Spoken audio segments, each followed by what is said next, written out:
Hey guys, how are you all? Welcome to Let's Start Story on What If Harry Refuses to Political Marriage Harem with Ginny. So do 4 blue hearts. Comment, be sure to subscribe to our channel and like this video, and please share with your friends and watch till end. Also check out Patreon for I have upload Harry x Hermione uncensored spicy version, link in description. I idly pushed the hand spade into the ground to remove a weed. I suppose I should have been working faster, as Uncle Vernon was checking on me from time to time, but I had all summer to do chores, so I just didn't care too much. Given what I had recently endured. This work was manual labor, pure and simple, not like an adventure or anything. An adventure would describe my life a few weeks ago. 5 of my best friends and I had snuck off to the Department of Mysteries to try to save my godfather, only to find it had been a trap. He wasn't even there until he came to rescue me, and he had ended up getting killed in the fighting. I still felt the grief and guilt over that. Oh, I know that it wasn't solely my fault. Snape, Dumbledore, and Bella each had a large part to play in that drama, but I still felt guilty. It really made me wish I had a lot more power, sort of like what Dumbledore suggested I should have, a power he knows not. Right, the bloody prophecy says I have a power Vold Monkey doesn't know.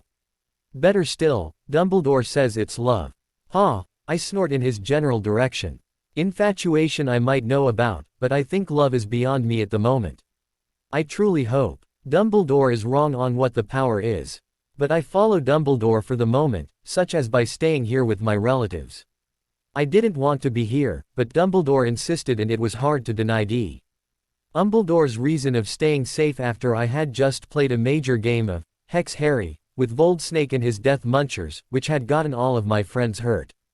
Fortunately, none of them had died. No, only my godfather had died. Also fortunate for me, none of them blamed me for getting injured. A drop of water hit me on the head and I looked up. It seemed the dark clouds decided to give us an unexpected rain in mid-July. The sound of thunder made up my mind for me. I had considered just working in the rain to stay away from them, but thunder and lightning convinced me to put the tools up and go in. No matter how much I didn't like my relatives. I put the tools away in the metal shed in a corner of the back garden. As I was closing it up, it happened. A freak storm let go of a freak bolt of lightning to hit a freak boy, me. Try as I might, I could not make my hands let go of the metal shed door until the strike finished. When it did, I dropped to my knees and then pitched forward onto the grass. I thought I blacked out for a moment, or maybe, whited out, as everything had gone blazing white for a long moment. I couldn't begin to describe what being hit by lightning felt like. Really, I couldn't. Because I couldn't feel much of anything as I started to regain my senses. I wasn't sure how long I laid face down, able to see only green stuff and smell the earth, but I was sure it was some time. My whole body started tingling and I'd swear I felt my blood flowing, or maybe that was something else, I wasn't sure. One thing I was sure was that I hurt like hell as feeling came back into my body and my limbs did not want to respond to me, other than twitching on their own. My hearing did work though, which was surprising as you always get thunder with lightning. I knew. My ears worked because I heard my dear Uncle Vernon shout at me. Boy, quit lying around and get back to work. It's not even hot anymore. Moody and company's little talk with Vernon about behaving better had helped for all of 1 week before he was back to normal. I mean, I get hit with lightning and he couldn't care at all. Bloody bastard. Trying my hardest to move my arms so I could get up, I'm sure you could imagine my surprise when I started levitating up a few inches. I let out an "ah" and promptly fell back down. Good thing I was on grass. I did manage to move my head a little and note that Vernon was no longer at the back door. Thank goodness for small favors. I could easily imagine his reaction if he'd seen what I just did, and it wouldn't have been pleasant. As feeling continued to return to my limbs. With supreme effort, I moved my arms up and managed to roll over onto my back. A light rain was coming down from the dark skies, but what really grabbed my attention was my hands and arms. There was a dim blue aura over my skin, and there were little blue flames coming out of the aura.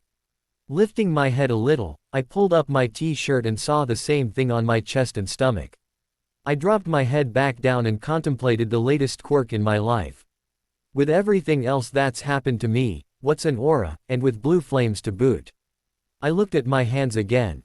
and wondered if I could make the aura go away, although the idea of letting Vernon see me like this is tempting. I also wondered if he'd pop that blood vessel in his head. Thinking about the aura for a few moments, I watched it gradually dim and then disappear, as did the little blue dancing flames.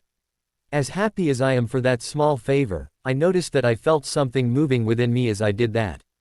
It was strangely exhilarating. Getting up, I couldn't help but notice what a mess I am. I snickered as I thought about my Aunt Petunia's reaction to me walking into her house at the moment all covered in dirt and grass. Why not? I said out loud and proceeded to go inside. I wanted to get into some cleaner and drier clothes. I barely make it into the back door when I encounter Vernon. A Vernon with a big sandwich in his hand. And another example of why he's twice the man he should be. "Boy, what are you doing in here? Get back out and finish the job, or else," he says threateningly. "No, I don't think so," I told him. Fed up with their treatment of me. "I can throw you back out there and you'll stay until the job is done," he tells me as he starts walking towards me. Tired of this behavior from him, I held up my hand towards him and imagined pushing. I don't know why I did that, but it seemed like the right thing to do. Well, color me surprised, it actually did something. It was only after Vernon and his sandwich went flying backwards into the wall behind him, knocking pictures down on both sides of the wall, and putting some very serious cracks in the plaster, that I noticed. The bluish aura and flames were back on my hand. I shook my hand like I was trying to fling mud off of it and the aura and flames went away. Freaky. Vernon was staring at me in fright for a second. His fear slowly turned into a look of glee. "You used magic. They're going to toss you out of your freak school now. Then it will be up to me to decide what to do with you." He looked so happy that his lost sandwich was forgotten. I looked at him for a moment and contemplated that. Then reality hit me and I started to laugh, which made him look at me strangely. "No, I don't think so," I finally said when I got my breath back. "You see, I found out recently that they need me. They need me to do something no one else can do. I view it as a free pass, but we can see which one of us is right. I am going to go take a shower and get cleaned up. If you're right, there will be an owl waiting on me when I'm done. If I'm right, there won't be any notification at all." I smirked at him as if I had already won and walked out of the room. 30 minutes later, I had had a hot shower and was now dressed in dry clothes. I hated these clothes as they didn't fit me at all, but at least they were clean and dry. If there really was no warning letter from the ministry, I think I'll do something about them. Tromping downstairs, I found Vernon looking out the window. Well, there were no owls upstairs other than Hedwig. "And I don't see any down here," I tell him smugly, enjoying every second. I believe that means I'm right. So that means I can get away with magic all I want now. The look of fear in his eyes was a joy to behold. Therefore, I think it's time for Dudley to do some chores around here, because I'm not doing anything else.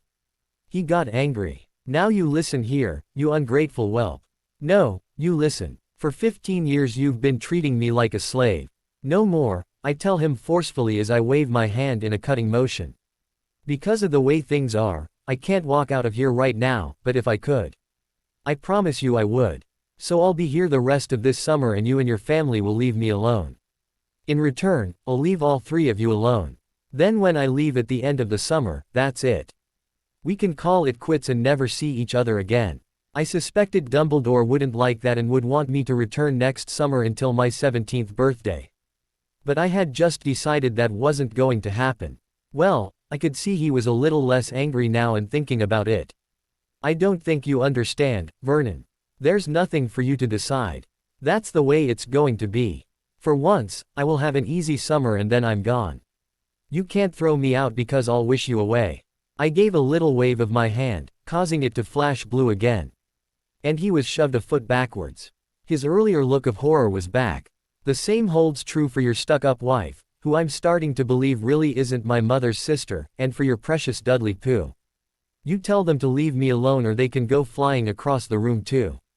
Vernon stared at me, obviously not believing the situation he was in now, but it was also obvious that he couldn't figure a way out of my unilateral decision.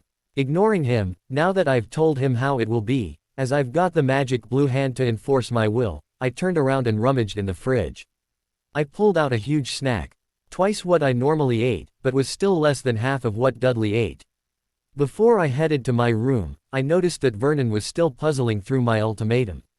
With a smirk, I headed off. I have things to think about and do. While I ate, I thought about what had happened to me today. I got hit by lightning and now it looked like I could do wandless magic and I didn't get in trouble for it. Go me. I wondered what else I could do. After polishing off my meal, I decided that it was time to redecorate, or to at least try. Thinking very carefully, I waved my hand over my bed and thought about it becoming bigger and it enlarged. Yes, I hiss. Did that came out in English or Parseltongue?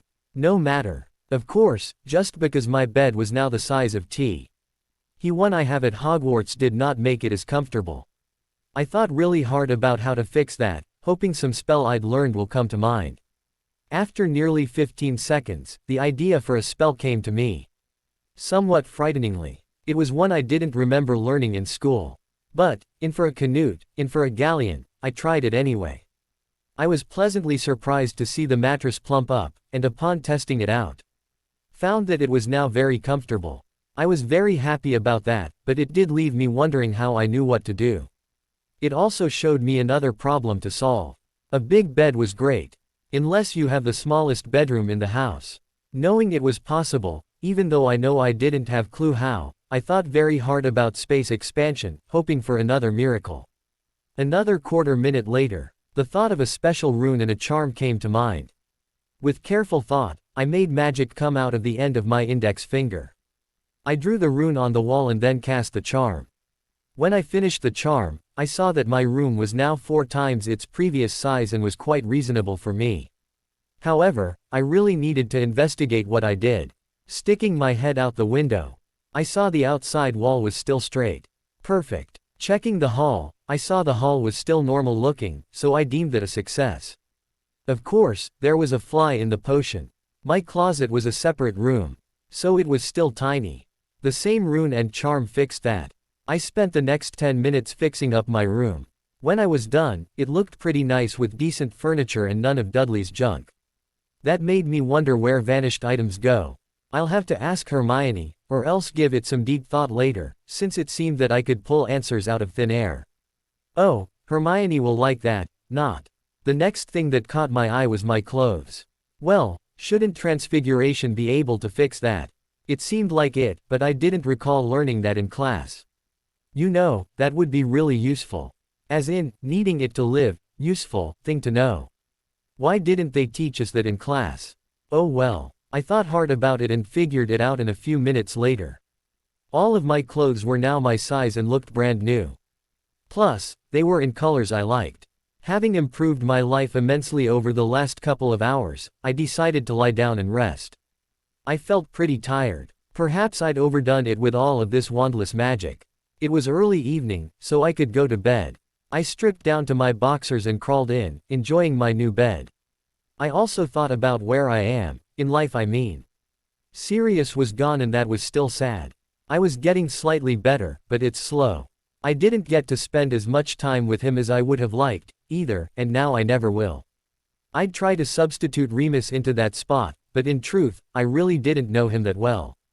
Ignoring class time in my 3rd year, I'd seen less of Remus than Sirius. It was like he thought he should care, but didn't. Or maybe he was afraid to be around me. I laughed sarcastically to myself. Perhaps that made Remus the smartest of them all. I am trouble. Well, it was a good thing I was almost an adult. Dumbledore had changed and he was trying to be nice to me again. I wasn't sure what I thought about him. I trusted him in some ways and not so much in others right now. He'd made some really big mistakes with me. I knew no one was perfect, but I mean really. He never should have put me here with the Dursleys and he should have told me about my destiny a lot sooner so I could have started training or learning more. Oh, and let's not forget about what he'd allowed Snape to do to me or his not telling me about my connection to Voldemort, which allowed Sirius to get killed. And let's also not forget about all the wonderful defense against the dark arts instructors he'd hired to train me and everyone else, I thought sarcastically. Hedwig flew in at that moment and she had a couple of letters. Hey, girl, I told her lovingly as I petted her. She really was my best friend. She rubbed her head against my hand before sticking her leg out. I removed the letters and let her sit with me while I read. The first was from Ron. All he wrote about was complaining about how bad it was at HQ, and how he didn't get to go flying there. The second letter was from Hermione. She went on and on telling me to not feel bad about Sirius and that I needed to face my feelings, as well as how she couldn't wait to see her L results. I couldn't stop the sigh. Neither of them really said anything of importance. It was like the communication blackout of last summer. Some friends they were, but they were about all I had, so I supposed I couldn't be too picky. Not really knowing what else to do, and still being tired. I snuggled down in my bed while Hedwig flew to the windowsill and made herself comfortable. It was the best night's sleep I'd ever had in this house. The next morning I was awakened by a shriek. I flew out of bed and went into a crouch, flaming blue hands in front of me. Another shriek followed. It took me a moment, but I decided it was probably the hands that freaked my aunt out and not the fact that I was only in my boxers. Still, I would have preferred a polite knock to wake me up. Trying to maintain some sort of dignity, I summoned my pants that were hanging on the chair to my desk and quickly put them on. My aunt looked like she was about to shriek again, but managed to contain it this time. "What?" I asked, hoping this wouldn't be an embarrassing conversation. My boxers were a plain gold color with no pictures, so I didn't think they were going to be the topic of conversation. Now, if I'd had red hearts all over them, well, then I could see where that might have caused problems. "What have you done to our house?" she asked fearfully, eyes darting around my room as if searching for a hidden dragon that might pop out at any moment. "Oh, right, I'd done evil magic. Nothing much, I just expanded the room so I could have a decent place to live for the summer." "Did Vernon tell you the deal?" I would have expected him to, but you couldn't always predict what Vernon would do. She nodded. "Okay, then. I'll probably spend most of my time in here or the back garden, so you won't have to worry about the neighbors. I'll join you at dinner, but otherwise, I'll leave everyone alone as long as you leave me alone." But the room," she sounded horrified. I shrugged. "Don't worry, I'll put it back when I leave." She looked like she wanted to say a lot more. But she only shuddered and backed out, closing the door behind her. A successful interaction, or so it seemed to me. Looking at my clock, which a quick reparo had fixed, I noted it was after 9. So I got dressed to start my day. What to do? I asked myself. Breakfast sounded good, so I went downstairs and made myself some toast and grabbed some fruit. We were getting a little low on food, but I didn't complain. Aunt Petunia would probably go shopping today. Next I decided to get my summer homework done early for once. Having a decent desk and all the answers floating around should make it a breeze. For once, summer homework was actually enjoyable. That made me realize that it probably wouldn't hurt to learn a few advanced things. I mean, being able to pull arcane knowledge out of the air was great. But it wasn't fast either. It would help to truly learn some useful things. Also, it didn't take me long to realize that while I could know, or ask, magic, how to expand a room, I couldn't do the same thing to know how to dance or the appropriate robes to wear when I attended a birthday party. It seemed that magic could only tell me about magical things. Who knew? Grabbing my Gringotts key, I decided to take my life into my own hands and walked out the front door. Noticing an odor, I stopped and sniffed. Yuck. Stale cigar and other odors I never wanted to know about are in the air. Fletcher was nearby. Thinking about it for a moment, I figured out how to see magic and voila. I saw an invisible lump not far away. A quick sleep charm ensured that I wouldn't be missed. He was probably asleep anyway. I walked to the park to catch the night bus to Diagon Alley. Just before I stuck my wand out, it occurred to me that I needed to be in disguise. Waving my hand over myself, I became blonde and my face looked rounder. Also, my scar disappeared. I called the bus and got on. As I hung on for dear life during the crazy ride, I wondered why Sirius didn't use glamours to get out more often. I guess I'll never know. No one recognized or stopped me anywhere. I got money at the bank, both galleons and pounds. Surprise, surprise, I found that I now own Noombe. R12 Grimald and my vault was a lot fuller, thanks to Sirius's will being executed. It was hard to hold the tears in when the goblins told me, but I managed by the slimmest of margins. The loss of Sirius was still pretty raw and hurt. Since I have some extra money, courtesy of my late godfather, I stopped in at the Quidditch supply store and picked up some broom parts and books on how brooms work. I've always been interested in how they work and have wondered if I could make one or not. I don't expect to make the next firebolt, but it will give me something to do as a hobby. After stopping at the bookstore, a good-sized stack of books on various topics also came home with me. I got a little something on a lot of topics. Hermione would be impressed. Just for fun, I also bought a wizarding wireless radio. On the way back, I noticed there was a Muggle bookstore next to the Leaky Cauldron, so I went in there. Several, how things work, and various topics, explained, books came home with me. As well as some spiral notebooks and pens. Perhaps some Muggle ideas could be used in the magical world. The book explaining physics looked very interesting. It might even help me when I made my broom. Fletcher was still asleep when I get back to my relative's house. I shook my head as I went in. He was so worthless at this job. I hoped he did other useful things for the order, because he was horrible at being a minder. I spent the rest of the day studying and it was actually fun. Of course, having some music and a comfortable recliner transfigured from an old pillow helped a lot. Dinner was uncomfortable. I mean, all three of them stared at me the whole time I ate. I didn't eat nearly as much as Dudley, but I ate my fill for once.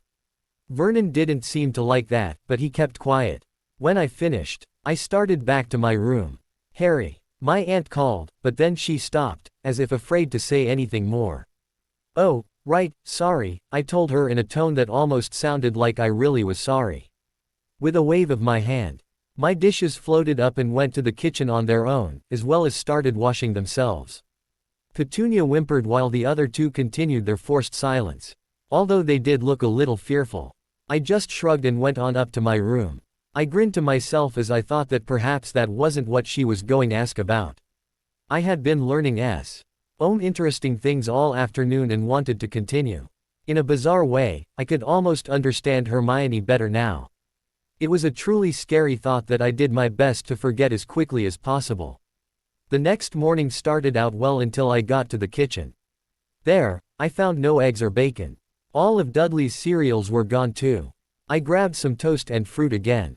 I did pay enough attention in class to know not to conjure food. Small amounts of water are okay, but not food.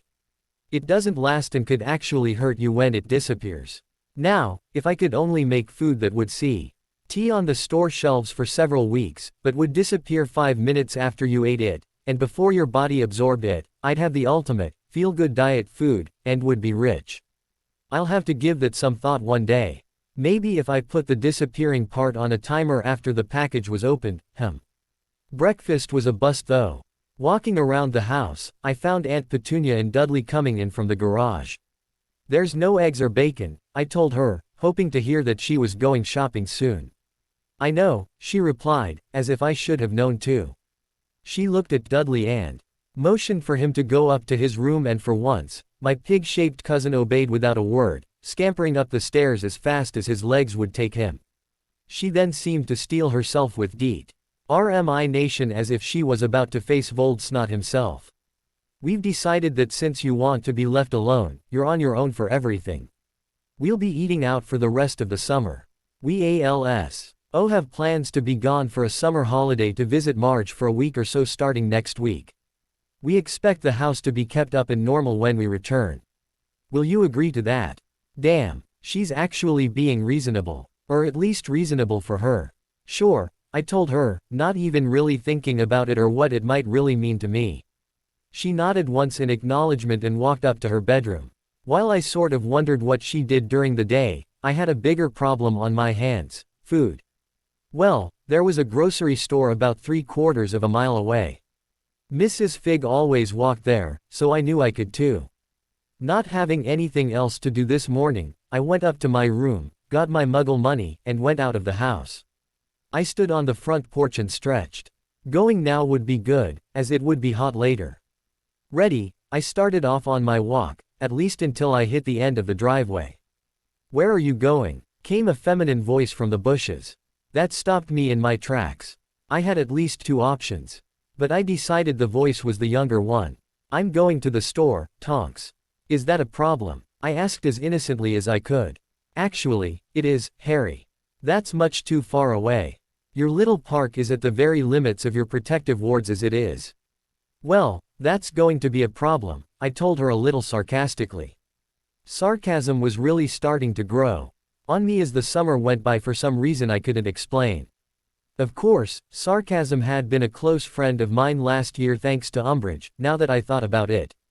Why? Well, my relatives decided to leave me alone and also decided that meant I was on my own for everything, which includes food. What? She sounded really put out. They're not feeding you. That sums it up pretty well. At least this time I get the use of the kitchen and get to eat whatever I cook. In the past I'd just get sent to my room with nothing. With the way she was spluttering, I guess my past was still mostly unknown. Eventually, she settled down. Can you wait an hour or two? I get off soon and will go get you some things. I suppose, I told her with disappointment.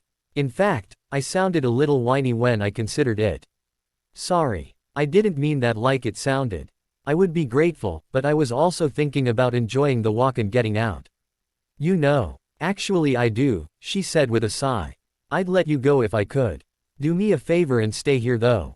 I get off in about an hour and I'll get enough food for a couple of days and be back before lunch.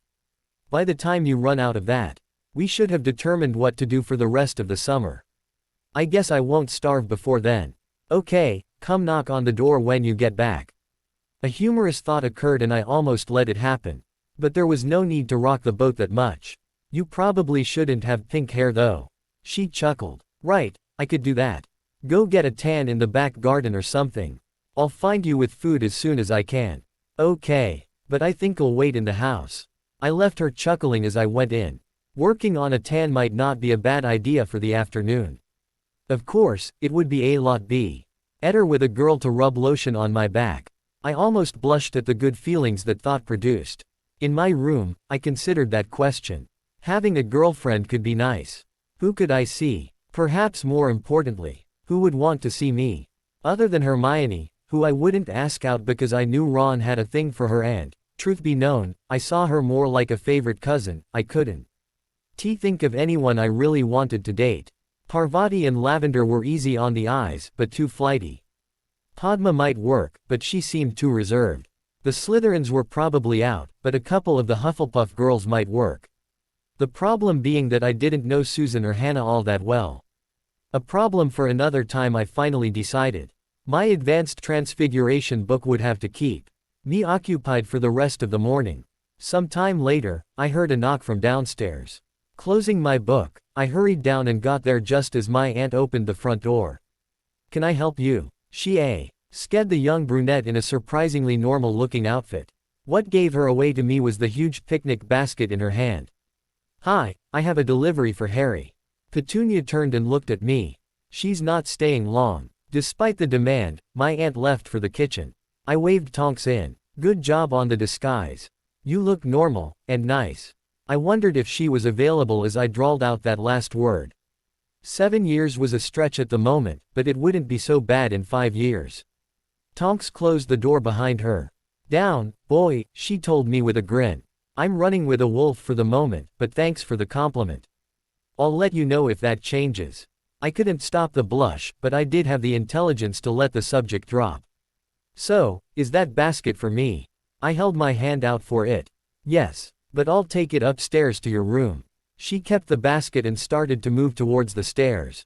You don't have to, I told her, reaching out for the basket again. A knowing grin told me I had been caught. Mad Eye is outside and insists I take it up to your room. He said I should find something interesting there. She resumed her march and I had no good option but to follow. On the other hand, I did notice that when Tonks was in blue jeans, she did have a nice figure. I just had to wonder if that was natural or not. Of course, given that Tonks is a metamorphagus, just what does natural mean? Did she even know what her birth form was anymore? Harry, what are these for? She was pointing at the 3 locks on my door. I guess she hadn't noticed when she was here last summer. Or else she had forgotten about them. Those were from my 2nd year and how they made sure my freakishness did not contaminate them. My sarcasm was back. She gave me a penetrating look that promised discomfort to someone, but said nothing. I wondered what the future held for my relatives now. When she opened the door, she made no move to enter my room. After a very long pause, she finally whispered, "How in the bloody hell did this happen?" Knowing nothing good could come of this conversation if my aunt walked by, I put my hands on her shoulders and gently pushed Tonks inside, closing the door after myself. "Accidental magic," I suggested. Tonks gave me a snuckle, sort of a snort and chuckle combined. I didn't think it was a raspberry, the context wasn't right and I saw no tongue. "Really?" I insisted. I was tired of the closet-sized room I had and wished for a bigger room and, voila. She gave me a get real look before she inspected the room. "Harry, this looks just like a Gryffindor dorm room." She lightly ran her hand over the Quidditch poster on the wall, causing several of the players on it to preen and try to get under her hand. "It's so obviously larger than the space allows. Anyone could tell magic was involved." I shrugged. "Doesn't matter. There's a standing rule that only family comes up to the second floor, so my cousin's friends don't see anything. I think you're the first exception since I started Hogwarts." "Harry, you're avoiding the question. How did this happen?" She fixed me with a stare as if trying to make me answer. Her intimidation factor was nothing compared to Hermione's. "I told you, I wished for it. Besides, if I had used my wand, don't you think I would have received a warning letter?" She nodded at my reasoning. "And I haven't been taught how to do this in school. Maybe Hermione knows how, but she hasn't told me either." I was going to deny it all. She set the basket down on my desk. "You have a point, as they don't teach this until 7th year. And I would have heard about any underage magic violations." She continued to give me a pointed look, but I ignored it and went to the basket. "There should be enough in there for several days. But I'll check on you in 2, Tonks said, dropping the mystery for the moment. "Molly was both appalled and delighted at your predicament," she said with a grin. I could imagine. I couldn't help but grin too. Opening it up, I found a note on top and moved it to the side and looked in. Laughing, I said, "There must be enough food in here for 2 of me for a week." The inside of the basket was way bigger than the outside. "I'm sure," Tonks agreed good-naturedly. "Molly said that she could do this for the rest of the summer, so I'll bring you a new one every few days. She also said that if you leave the extras in the basket, there is a charm to keep it from spoiling." I pulled out a container of shepherd's pie and found it still warm. "Want some?" "Thanks, I don't want to take yours as I have some at home." She fiddled with my curtain for a moment before giving me a serious look. "Harry, please level with me. How did all of this happen?" Truthfully, I couldn't explain it. I couldn't. It would have ruined everything. Also, I have no idea where my power came from either. So it was doubly true. However, I do plan to enjoy it. She nodded, accepting my non-answer. And seemed to be thinking of something else. "What?" I asked her. Tonks plopped down on the edge of my bed and looked even more serious as I ate my lunch at the desk. "I'm probably not supposed to tell you this. But I'd be pissed off were I in your position and found out I hadn't been told as soon as possible." That did not sound good. "What?" I asked quietly, forcing myself to not think of all the bad things that might have happened. "Unless things change, you're going to have to stay here for the rest of the summer. The Weasleys are at Sirius's and Dumbledore doesn't want you to go there." She looked very pensive, probably expecting an explosion. I set my food down and searched the basket. It wasn't hard to find pumpkin juice and a cup. I poured myself a drink while I thought about what she had told me. Truthfully, it wasn't all that bad given my new living arrangement, except I was getting cabin fever here. Also, I wasn't sure how much I really wanted to go to Grimmauld Place. I was starting to deal with Sirius being gone, but there was a part of me that was afraid of what I'd feel if I went back over there. Shrugging and examining my drink very closely, I said, "I'm mostly okay with that. But it would be nice to see my friends." That was barely out of my mouth when I remembered Hermione's last note, saying she was about to leave for the next 3 weeks with our parents on their summer family holiday trip. Tonks sighed. "I'm sorry, Harry, but it's not possible for them to come over here. Dumbledore anticipated that. He's afraid that would draw too much attention to you." That made me angry. Is he an idiot or what? I ground out. "My relatives' address must be on various ministry records, as Madam Hopkirk could tell you. Or, as long as you know their names. Which is also a matter of public record, all anyone has to do is look my uncle up in a phone book and there's his address. I thought back to the graveyard at the end of my 4th year. And besides, I believe Voldemort already knows where I live as he said it was well protected. So I doubt a few friends coming over would be a security risk. She looked shocked. Then why are you here? Dumb. Lador said it was because he put up blood wards from my mother. I wondered about that and thought about looking for them, but I'd have to wait until Moody was gone. I'll ask for you, was all she said for a moment. Shuddering, she stood. Take care, Harry. I'll be in contact in a couple of days and I'll try to bring you more information if I can. I nodded. Thanks, Tonks. She still looked down. Hey, I understand, I told her, trying to cheer her up. It's not your fault. Life just sucks sometimes. She gave me a true snort this time. That's the truth. She patted me on the shoulder and walked out of my room. I followed and led her out of the house. Back up in my room, I finished my lunch. After cleaning the container with a wandless spell, I saw the note again. Opening it up showed me very legible and flowing script. Harry, I guess we shouldn't be surprised at anything those relatives of yours do, but this really takes the cake. There's a small one of those in the bottom if you search for it. Mum is trying to decide if she's going to come over and hex them into next year or if she's going to bust her buttons at the thought of getting to fix you enough food to keep you happy. I'd swear she's part house elf at times. So, while she's busy doing food, I'm supposed to be writing you an "everything's okay, keep your chin up" letter. Yeah, right. I know you well enough not to even try that. Instead, I'll tell you that we're at Snuffle's house again. We're the only ones living here at the moment, with others floating in and out. They won't tell us much, but I think things are pretty quiet out there. If you know what I mean. If you didn't know, Hermione just left for the next 3 weeks.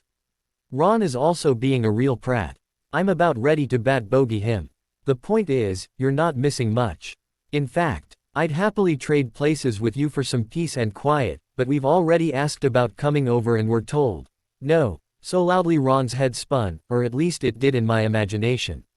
Mum is almost done, so I better wrap this up. Take care. I'll try to write more next time. Ginny. I slowly folded that up and set it down. Then I picked it back up and read it again. Putting it back down again. I walked over and plopped into my transfigured recliner. Why hadn't I ever thought about Ginny? Of course, when thinking of girls a year younger, there was also Luna. Luna was fun in her own way and I was glad she was my friend, but dating her wouldn't be right, at least for my brain. My sense of humor would love it, though. Why not Ginny? She was cute and turning pretty as she got older. Having spent time with her last year, I knew she was funny, a real wicked sense of humor. Ginny was also pretty smart and a great Quidditch player. In fact, I thought she was better than Ron. But it probably wouldn't be a good idea to tell him that. Then a memory came to me. On the train home several weeks ago, she talked about choosing Dean. She had been vague sounding, as if she was only trying out the idea. But what if she was serious? I couldn't move in on another guy, it just wouldn't be right.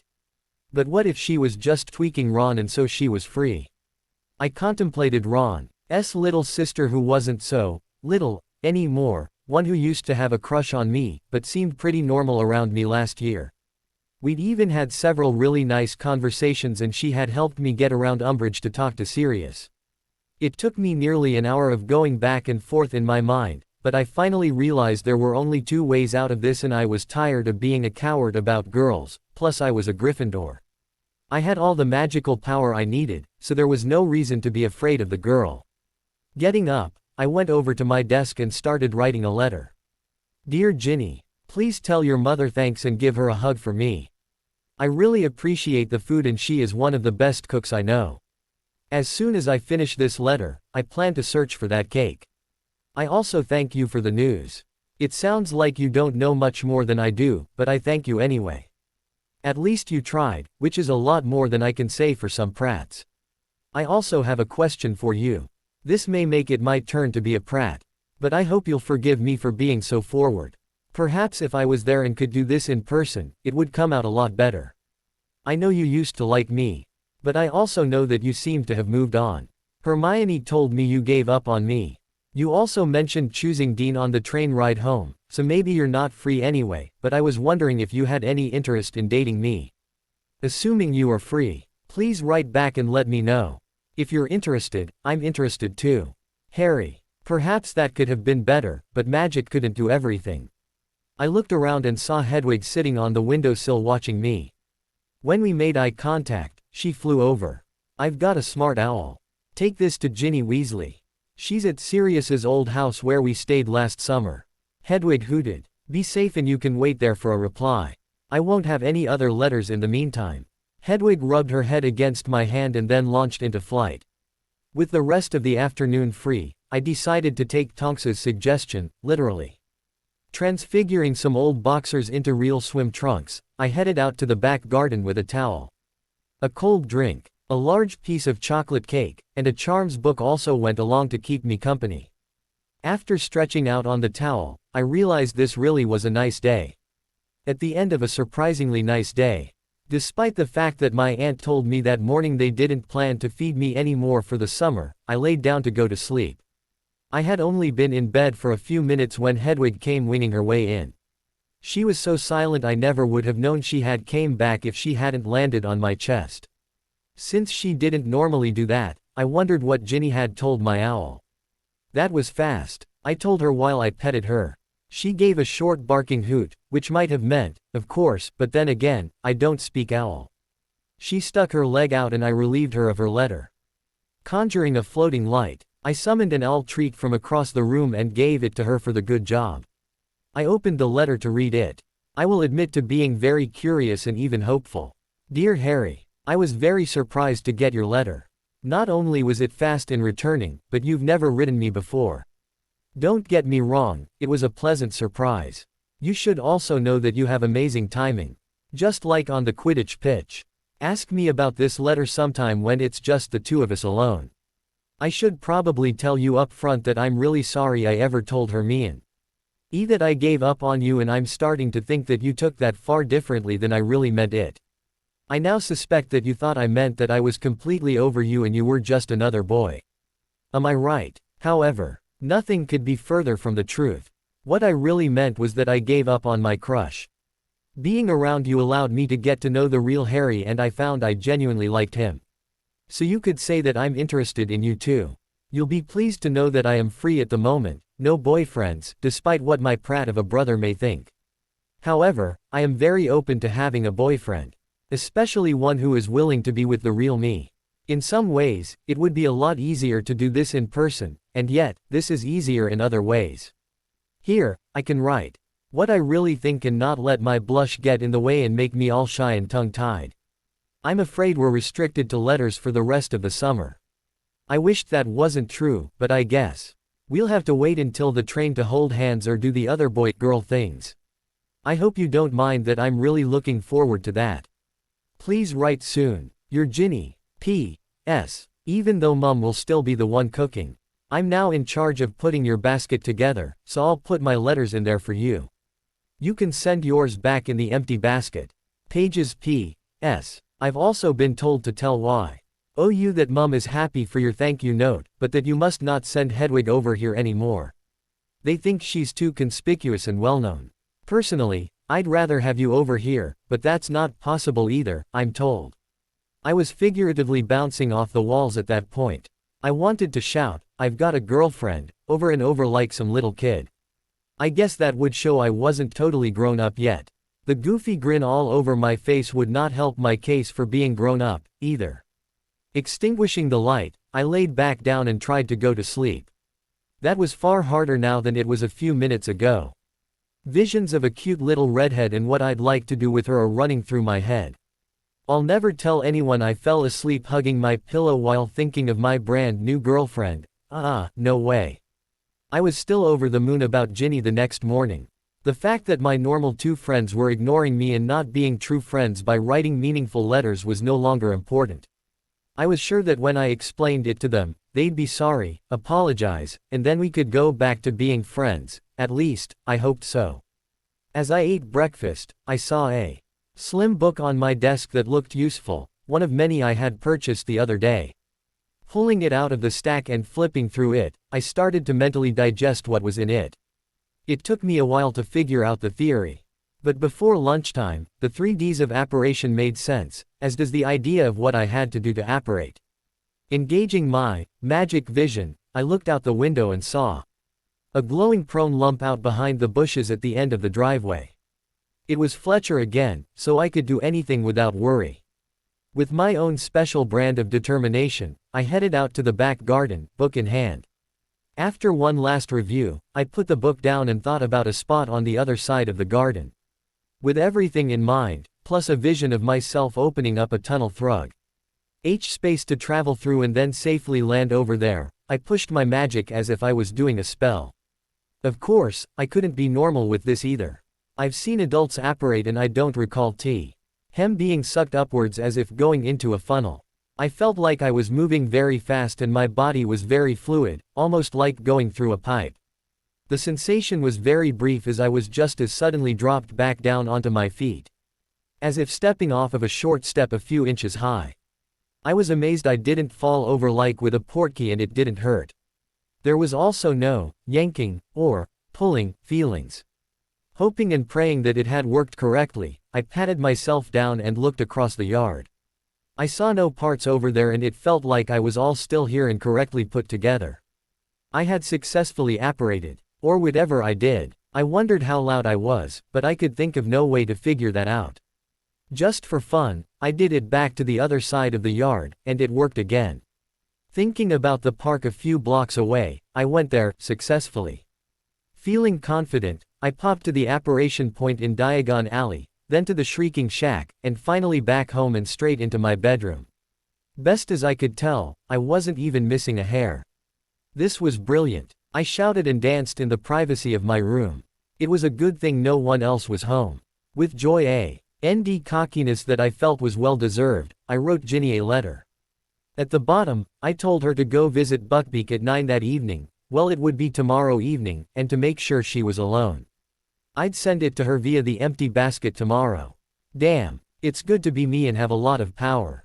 Tonks took the empty basket and my letter this morning. I had then spent all day trying to keep busy by reading and doing little things. It was tough. My best way to keep from looking at the clock every 2 minutes had been to start working on understanding brooms and trying to put my hobby one together. While I was doing that, I only looked at the clock about every half hour. Man, I'm so pitiful. When 9 o'clock rolled around that evening, I had my best pair of jeans on along with a nice green shirt that matched my eyes. I tried to fix my hair, but apparently it had a magic of its own and wouldn't stay down no matter what I did to it. I suppose I could do nothing with it because it was like fighting myself. Now that I was about to leave, I became very nervous. What if she really doesn't like me and she was just being nice? That was silly, I decided. Ginny isn't the type to mess people around. If she wasn't alone right now, that would be a real problem, but there wasn't much I could do about that. Then I grinned. Actually, there was something I could do. I grabbed my invisibility cloak and put it on. Ready for the second time, and it was only 2 minutes after 9, I thought very carefully about the attic at number 12 Grimald Place and willed myself there. Again, I was sucked up and felt like I was flowing. A couple of seconds later, I was deposited at my destination, right beside the door. I must have made a noise because Buckbeak, who was at the other end of the long room, became uneasy and started look around. Looking around for myself, I saw that Ginny was leaning against the wall not far away and it was just her and the hippogriff in the room. With a grin, I pulled my cloak down so I was the famous floating head. Ginny. Her head whipped around and she stumbled for a second. Harry. Then her eyes lit up. Harry. She ran to me and threw her arms around me. Before I realized what was happening, her face was on mine and we were kissing. I've only ever really kissed one girl, Cho Chong, and it was only one time, and it wasn't all that great. However, I have to say, Ginny was incredible. Before I knew it, I had been pushed a half step backward and was pressed against the wall and she was pressed against me, lips and body. There was absolutely nothing to complain about. I did my best to match her and enjoy it all. Eventually, I had to come up for air and so I pushed her back just slightly. I had that goofy grin back while I looked at her. She had a similar look on her face. How did you get here? she asked. I casually waved my hand behind her back in the direction of the door. I wanted to make sure that anything we said did not get overheard. A second quick wave put up a charm to tell me if anyone came within 10 feet of the door. Would you believe magic? One of her hands lightly popped me on the side of the head. I guess not. I was still grinning, along with enjoying feeling her body pressed against mine. I apparated or something like it. She lost her grin. But you shouldn't have had those classes yet, and the wards of the house should prevent that. My body wanted to protest when she backed away and pulled her wand on me. With a calculating look, she asked, "Prove you're really Harry." I couldn't help but chuckle. "Shouldn't you have asked me that before you tried to snog my tonsils out?" She blushed. "Yeah, but at least I'm recovering from my mistake." She wiggled her wand at me. "Again, prove you're Harry. Last year, you helped me break into the Umbridge's office to flow call Sirius. You also went to the Department of Mysteries where you got a broken ankle. I could also tell you about your first year and how Fox carried us out of the hole in a bathroom, but I suspect neither of us really wants to talk about that year." Her arm had started dropping after my first statement. She dropped her wand by the time I finished. I pulled the cloak completely off and dropped it on the floor. "I'm sorry I brought that up." I opened my arms wide and she came over. We hugged for several minutes and just held each other. "I'm sorry," I told her again. She shook her head, her forehead moving on my chin. "No, it wasn't your fault, and that was probably the best proof you could have given me." I rubbed her back and she seemed to enjoy that and snuggled into me a little more. If she had been a cat, I would have bet she would be purring right now. I enjoyed holding her and slowing breathing in the scent of her shampoo. It reminded me of watermelon. "So, you learned to apparate." "Yeah. In fact, I can do a lot of things now that I couldn't before this summer. I have a lot to tell you." She looked up at me and slowly smiled. "I'd like to hear it all, but I can't really stay up here too long." "I can come over every night," I suggested. "And I'd like that." She pushed up a little and kissed me gently. "Yeah, I'd like that too," I said breathlessly. She chuckled. "Do you have your bedroom alone for the moment?" "Since Hermione is gone, yeah. Why? I can put my cloak on and go down with you. Whoever you're going to bed early and we can quietly talk for a few hours. Unless you have something to do early in the morning, I can stay as late as you want. I have nothing special to do tomorrow." Ginny quickly kissed me again. "Sounds like a great plan. Put your cloak on." She bent down and picked her wand and my cloak up. I couldn't help but watch that motion, enjoying it thoroughly before taking my cloak back. I became invisible again and took my charms down. A minute later, I was in her bedroom and she told me she'd be back very soon. It took her nearly 5 minutes, but she returned and closed her door. "Sorry, I can't lock it, so you should probably keep your cloak on," she suggested. "Let me put a charm on the door so I know if anyone comes near." I waved my hand in that direction and she gasped. "Your hand turned blue for a second." I grinned at her. "That's what I want to tell you about. Let me silence the room so no one can hear us."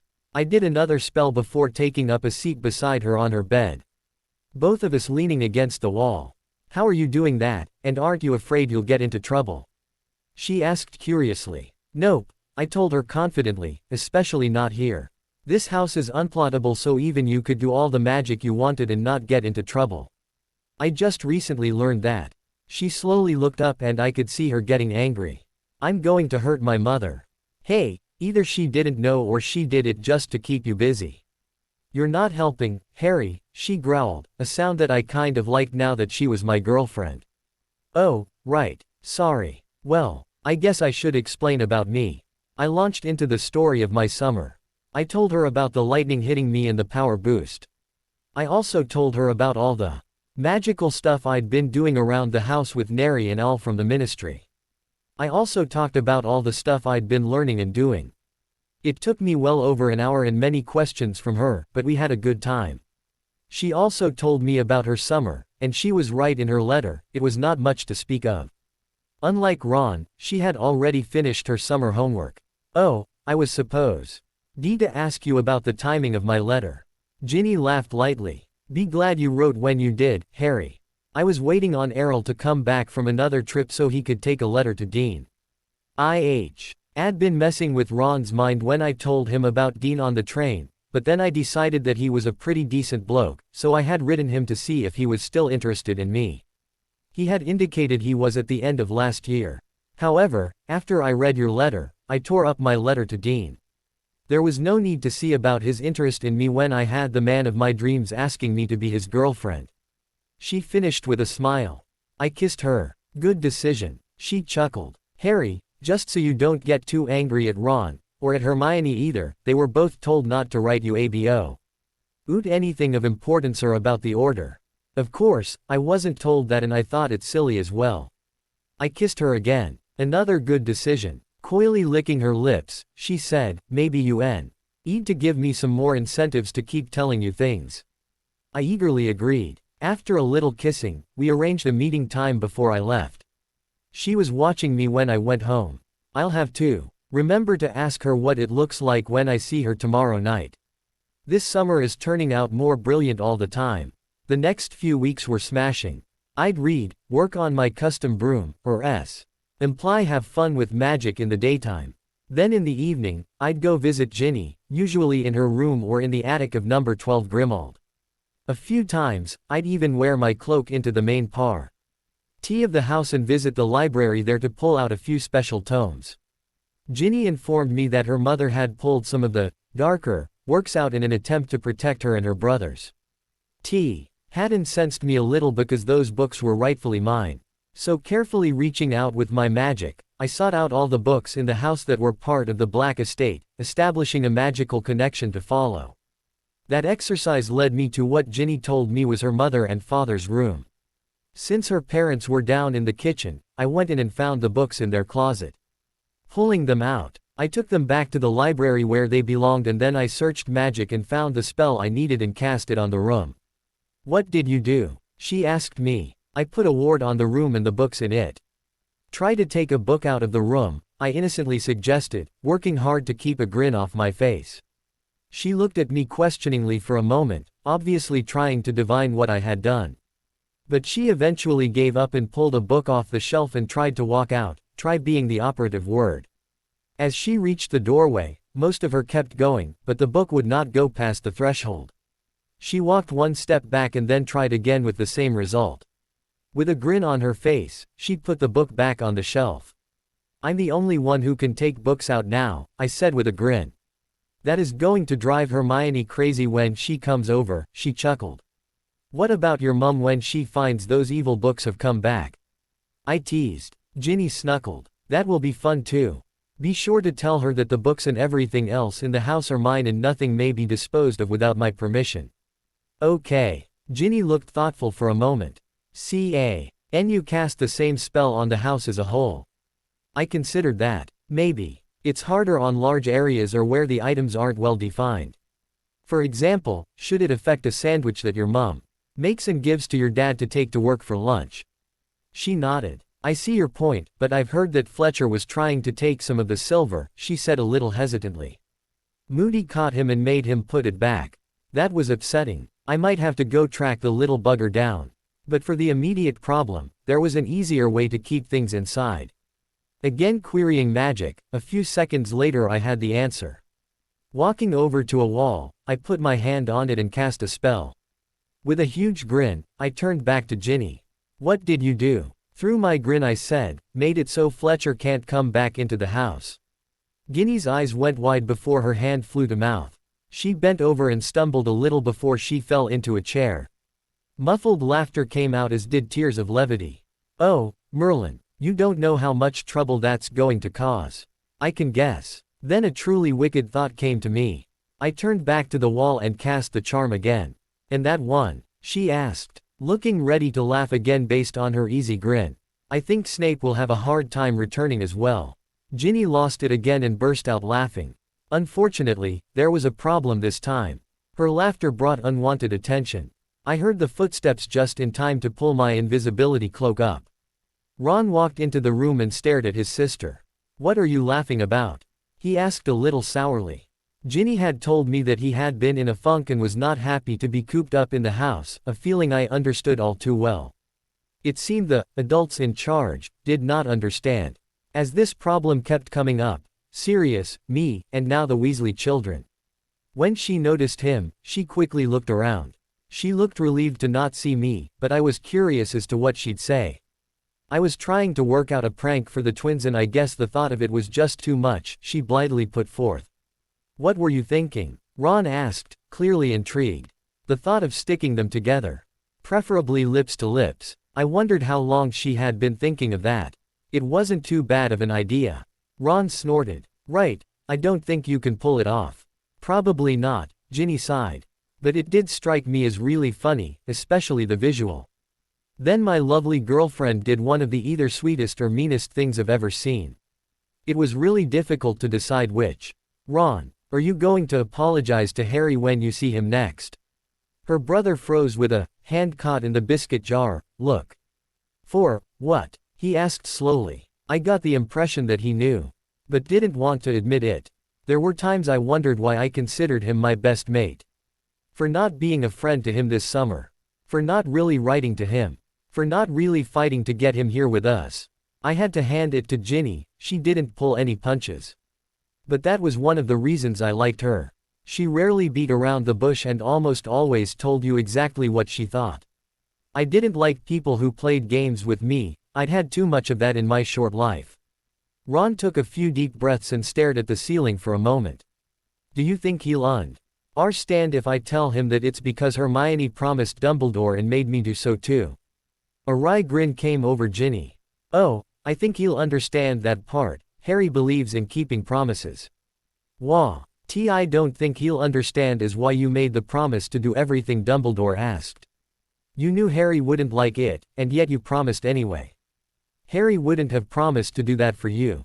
He would have told Dumbledore to forget about it or some vague answer, and then he would have written you and told you what you wanted to know anyway. Damn, she knew me so well. I liked her more and more each day. Ron decided the floor was interesting now and stared at it for a long moment. I suppose you're right, he finally said. Go think about that, Ron. A sincere apology will help you a lot. You should also plan on having this same talk with Hermione. You know how she obsesses over following rules, and yet this is one she should have broken, Ginny stated pointedly. You're probably right about that, too, he said dejectedly before he turned around and left. In some ways I felt sorry for him, but it was his bad decision. Hearing his side didn't make me feel any better, either. When Ron was gone, I dropped the hood of my invisibility cloak. You're the best girlfriend ever, I whispered in her ear. Ginny sighed contentedly and leaned back into my arms, her back against my front. As much as I didn't want to say it, I said, I probably should go now. She turned around. Probably. Her agreement didn't stop her from grabbing my face with both hands and snogging me silly.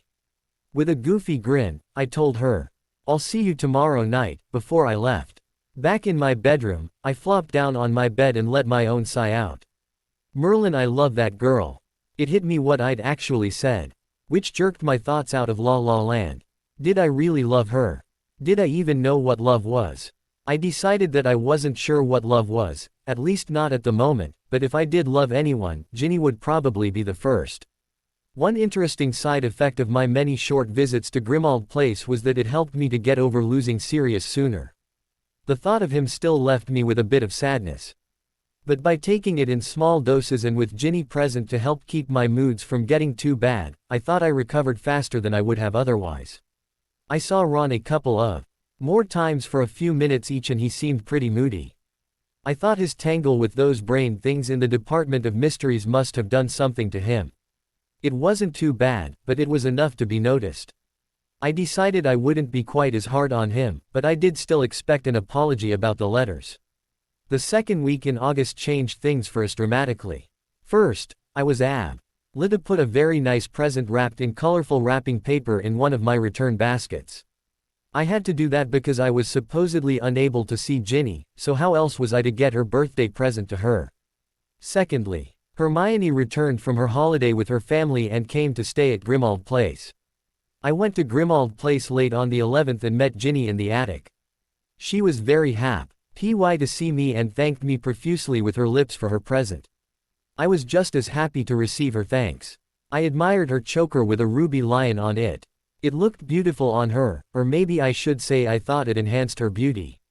That looks better on you than it did in the store, I told her as we parted from our kiss. She sort of growled and moaned before giving me another kiss. I think it's spectacular. Despite what my mother thinks. Oh, I couldn't imagine why her mother wouldn't like it. The pendant on it looked very tasteful and like it probably was expensive, which it was. I'd gone out one morning a few days ago and bought it in a Muggle jewelry store. Ginny chuckled. Yeah, she recognizes that it wasn't cheap, which makes her wonder why you spent so much on me when shish. He thinks that all we are casual friends. Also, she's never liked chokers as she thinks only loose women wear them. She gave me a quick kiss. But don't you worry, I like it. I kissed her throat around the choker. She responded by clinging even tighter to me as she threw her head back to give me access. You are so amazing. The throaty growl was back. You're wonderful too, but I can't stay too long. Why not? I murmured as I moved up, planting a kiss near her ear. Because Hermione is going to be suspicious if I'm gone too long. As much as I hate to say it, your visits are going to have to be short and random. Apparently unable to take what I was doing to her anymore, she reached up, grabbed my head and snogged the life out of me for a long moment.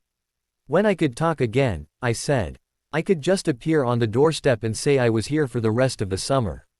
She snuckled. Do you know how many questions and problems that would raise? I'm sure they'd find out about your magic then, and you said you didn't want that. Of course, I like watching your blue aura and the blue fire run over your skin. I think she blushed prettily. Well, let's just say that I really like it. I wasn't quite sure what she had intended to say or how to take that, but I decided it was a positive comment and went on. I said I wanted to delay their knowing, but they will find out one day. I mean, I am going to have to take care of Voldemort sometime soon. Since nothing is happening, I'm not too worried, but when he starts things, I'm going to have to finish him off once and for all. I had told her about the prophecy just after my birthday. I was actually impressed at how calmly she had accepted it, but that was probably due to my recent power increase, so she wasn't as worried. Still, I think you should wait until you get back to school. That will cause fewer problems, or at least you'll have to deal with fewer people who want to control you. We had talked about what might happen when my new power was known.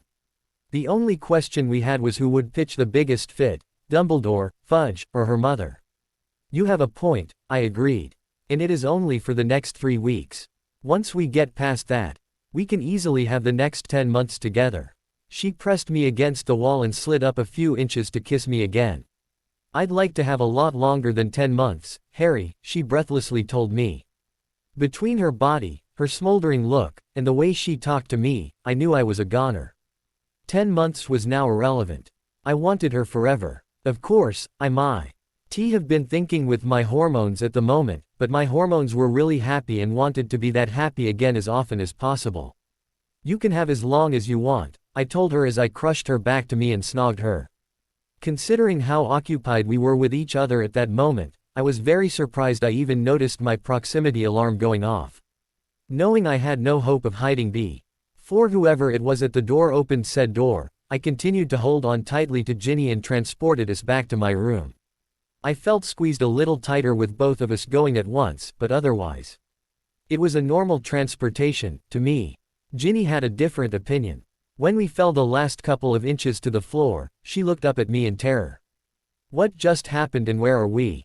Shush, I tried to calm her. Someone was about to walk in and I brought us back to my place. She nodded in understanding and started to calm down, but I could tell she wasn't comfortable with it. Did it hurt you in any way? That seemed to stop more of her worry as she took stock of how she felt. No, I'm fine, it's just that, I guess I wasn't expecting that. It didn't hurt at all, I suppose I was just really surprised. You're fine then, I gently reassured her. We'll stay here for a few minutes and then I'll get my cloak and we can go back. I had stopped using my cloak when I came over after the first week. Unless I had planned to go out of the attic. I was stupid for not doing so now that Hermione was in the house. She tended to investigate everything. Do you really think we can sneak back? I mean, your method of travel is really unusual. I smiled and raised my hand to brush a few errant hairs out of her face. She leaned into my hand and then hugged me. I comforted her and let her calm the rest of the way. Knowing her question was really rhetorical given how powerful I was now. When I had returned the day after my first visit to Grimmauld Place, Ginny had watched my arrival. She had explained that instead of just appearing, like her parents did when they apparated, I appeared feet first, like I was falling out of the air. She said it was like there was a line just over where my head should be and my whole body quickly moved down with my feet appearing first and going down, until my head appeared last.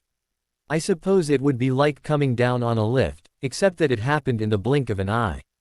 She also said that when I left, it was the opposite, like there was an artificial ceiling just above my head and I went up into it extremely quickly.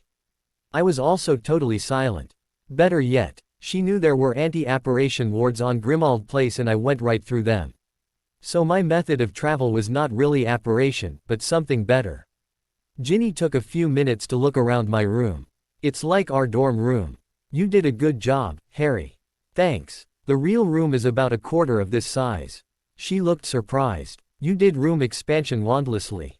She looked really impressed. I nodded. I think it's time to return. We can go to Sirius's room. I remember where it is and I don't expect anyone to be there. I retrieved my invisibility cloak. Akin wrapped it around both of us before I took us to Sirius's room. It was indeed empty of people. I was also hit with the biggest wave of loss yet since I had left school for the summer. Ginny must have recognized it or expected it, because she gave me a hug to end all hugs. It's all right, Harry. She gave me a short soft kiss and that helped to ground me. I saw a lot of caring in her brown eyes and I was again glad that I had chosen her as a girlfriend. The idea of a future with her was sounding better and better. I gently kissed her back. Thanks. I noticed a small mirror on the desk there and recognized it immediately. Since I had once had its mate, that memory didn't help my feelings, but the mirror also gave me an idea. I quickly grabbed it and put it in my pocket for later. I led her over to the door and listened carefully. Neither of us heard anyone out in the hallway. I opened the door and let her slip out. Before she could close the door, we both heard one of the voices we really didn't want to hear. Ginny, what were you doing in there? Oh hi, Hermione. Nothing much, I just wanted to see what it was like. It's one of the few rooms I haven't explored yet. I didn't think Harry would mind. Again I was impressed with her ability to make up stuff that made sense. She was definitely the sister of Fred and George. Why does it matter what Harry thinks? I mean, she hastily added. I know Sirius was his godfather, but you make it sound like you need his permission. In a way, we all need his permission to be here. You do realize this is his house now, don't you? Looking through the crack of the door, I could see them both. Hermione was giving the question some real thought, apparently never realizing that I might be Sirius's heir. You think Harry inherited this? Ginny grinned. Actually, I know he did because he told me so in a letter. A small stretch as I told her in person, but I had told her. Hermione considered that. A quizzical look came over her. Do you think that's why I can't take library books out of the library anymore? When I tried this morning, the book wouldn't leave the room. I could take books out when Sirius was still alive. Hermione looked put out and I immediately wished I could have been there this morning when she tried to remove a book. Her struggle and reaction must have been hilarious to watch. Ginny shrugged. One could guess that is the normal way the house works and that Sirius overrode it, so when he died, the normal behavior returned. Hermione worried her lower lip. That would be pretty sophisticated magic, but I suppose that could happen. Ginny had impressed me again. Do you know what Harry got on his owls? Did he tell you in one of his letters? No, actually he hasn't told me. I'll have to ask. I really hadn't told her because it didn't seem important when I got them a week ago. I had sent my 6th year choices to McGonagall with Hedwig and then tossed the results in my trunk, forgetting about them. I had done a little better than I had expected, but they weren't brilliant by any means. Too bad I didn't have my power boost before I took my owls. Do you think I could put a letter in with yours? Hermione asked, and she sounded very sincere. Sure, I just sent a basket over this morning, so it will be day after tomorrow before I send the next. Thanks. Hermione suddenly looked very unsure of herself. A look I didn't see on her very often. Will you come help me write it? I got to thinking during my trip that I haven't treated Harry very well this summer, and well, you seem a lot closer to him right now than any of the rest of us. You're acting like you're his best friend and know what he's thinking now. That admission surprised me, but then again, Hermione had supported me during our 4th year and Ron hadn't. So I really shouldn't have been surprised that Hermione had picked up on the problem with the letters before Ron. Sure. Ginny sounded happy to help. Ginny, I know I've only been here for a day. But you seem really happy compared to everyone else. Have you and Harry, Hermione was waving her hands, trying to imply whatever she hadn't wanted to say. I found it amusing. Have we what? Ginny asked innocently. My girlfriend was enjoying this far too much, and well, I was too, in a way. After a moment, Hermione shook her head. Never mind, it's not important. Will you come help me with my letter? Yeah, let me close this door first. Ginny came back to the door and stood right next to it for a second. Here, tomorrow night, I whispered very softly. She nodded ever so slightly as she closed the door. I planned to have a surprise for her, so I left and went straight to the alley behind the grocery store not far from my house. Taking off my cloak, I went inside. Fortunately for me, they carried more than just food and so it didn't take me long to find 2 small mirrors on the hair care aisle. A little more than 5 quid later, they were mine and I went back to the alley to travel home. In the morning, I would study Sirius's mirror to learn the charm or charms needed to link 2 mirrors for communication and then I would make another pair. Once I gave one of them to Ginny tomorrow night, it would be easy to coordinate where and when to meet without popping into a room where someone else already was. The rest of the summer looked very promising, romance-wise. On the morning of the 1st of September, I got up early to take care of various things that needed to be done before I went to school. I thought it strange that the hadn't told me how they were going to take me to the train station, but I was glad because that meant I could spend the time as I chose. I had already visited Diagon Alley in disguise and purchased my school supplies. I told Ginny in a letter that I had all ordered them, to make the order think I had been a good boy and hadn't left my aunt's house. According to Ginny, that still made them upset. Because Dumbledore didn't want Hedwig to be seen, but he couldn't do much about it once it had been done, or how they had thought it was done.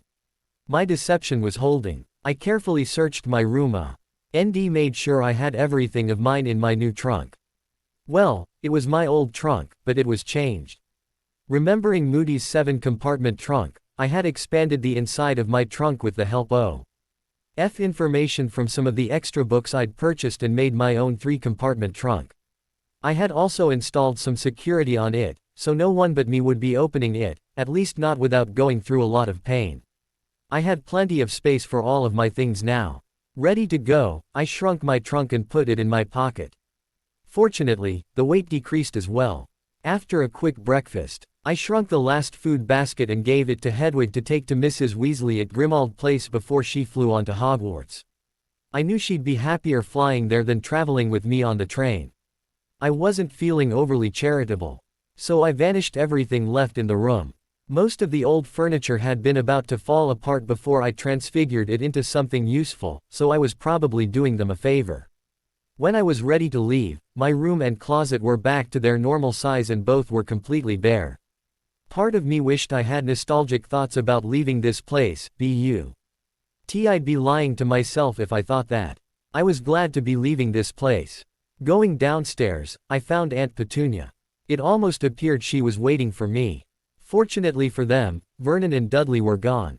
I thought my uncle had taken my cousin back to Smeltings early that morning, but it really didn't matter to me as long as they weren't here to get themselves into trouble.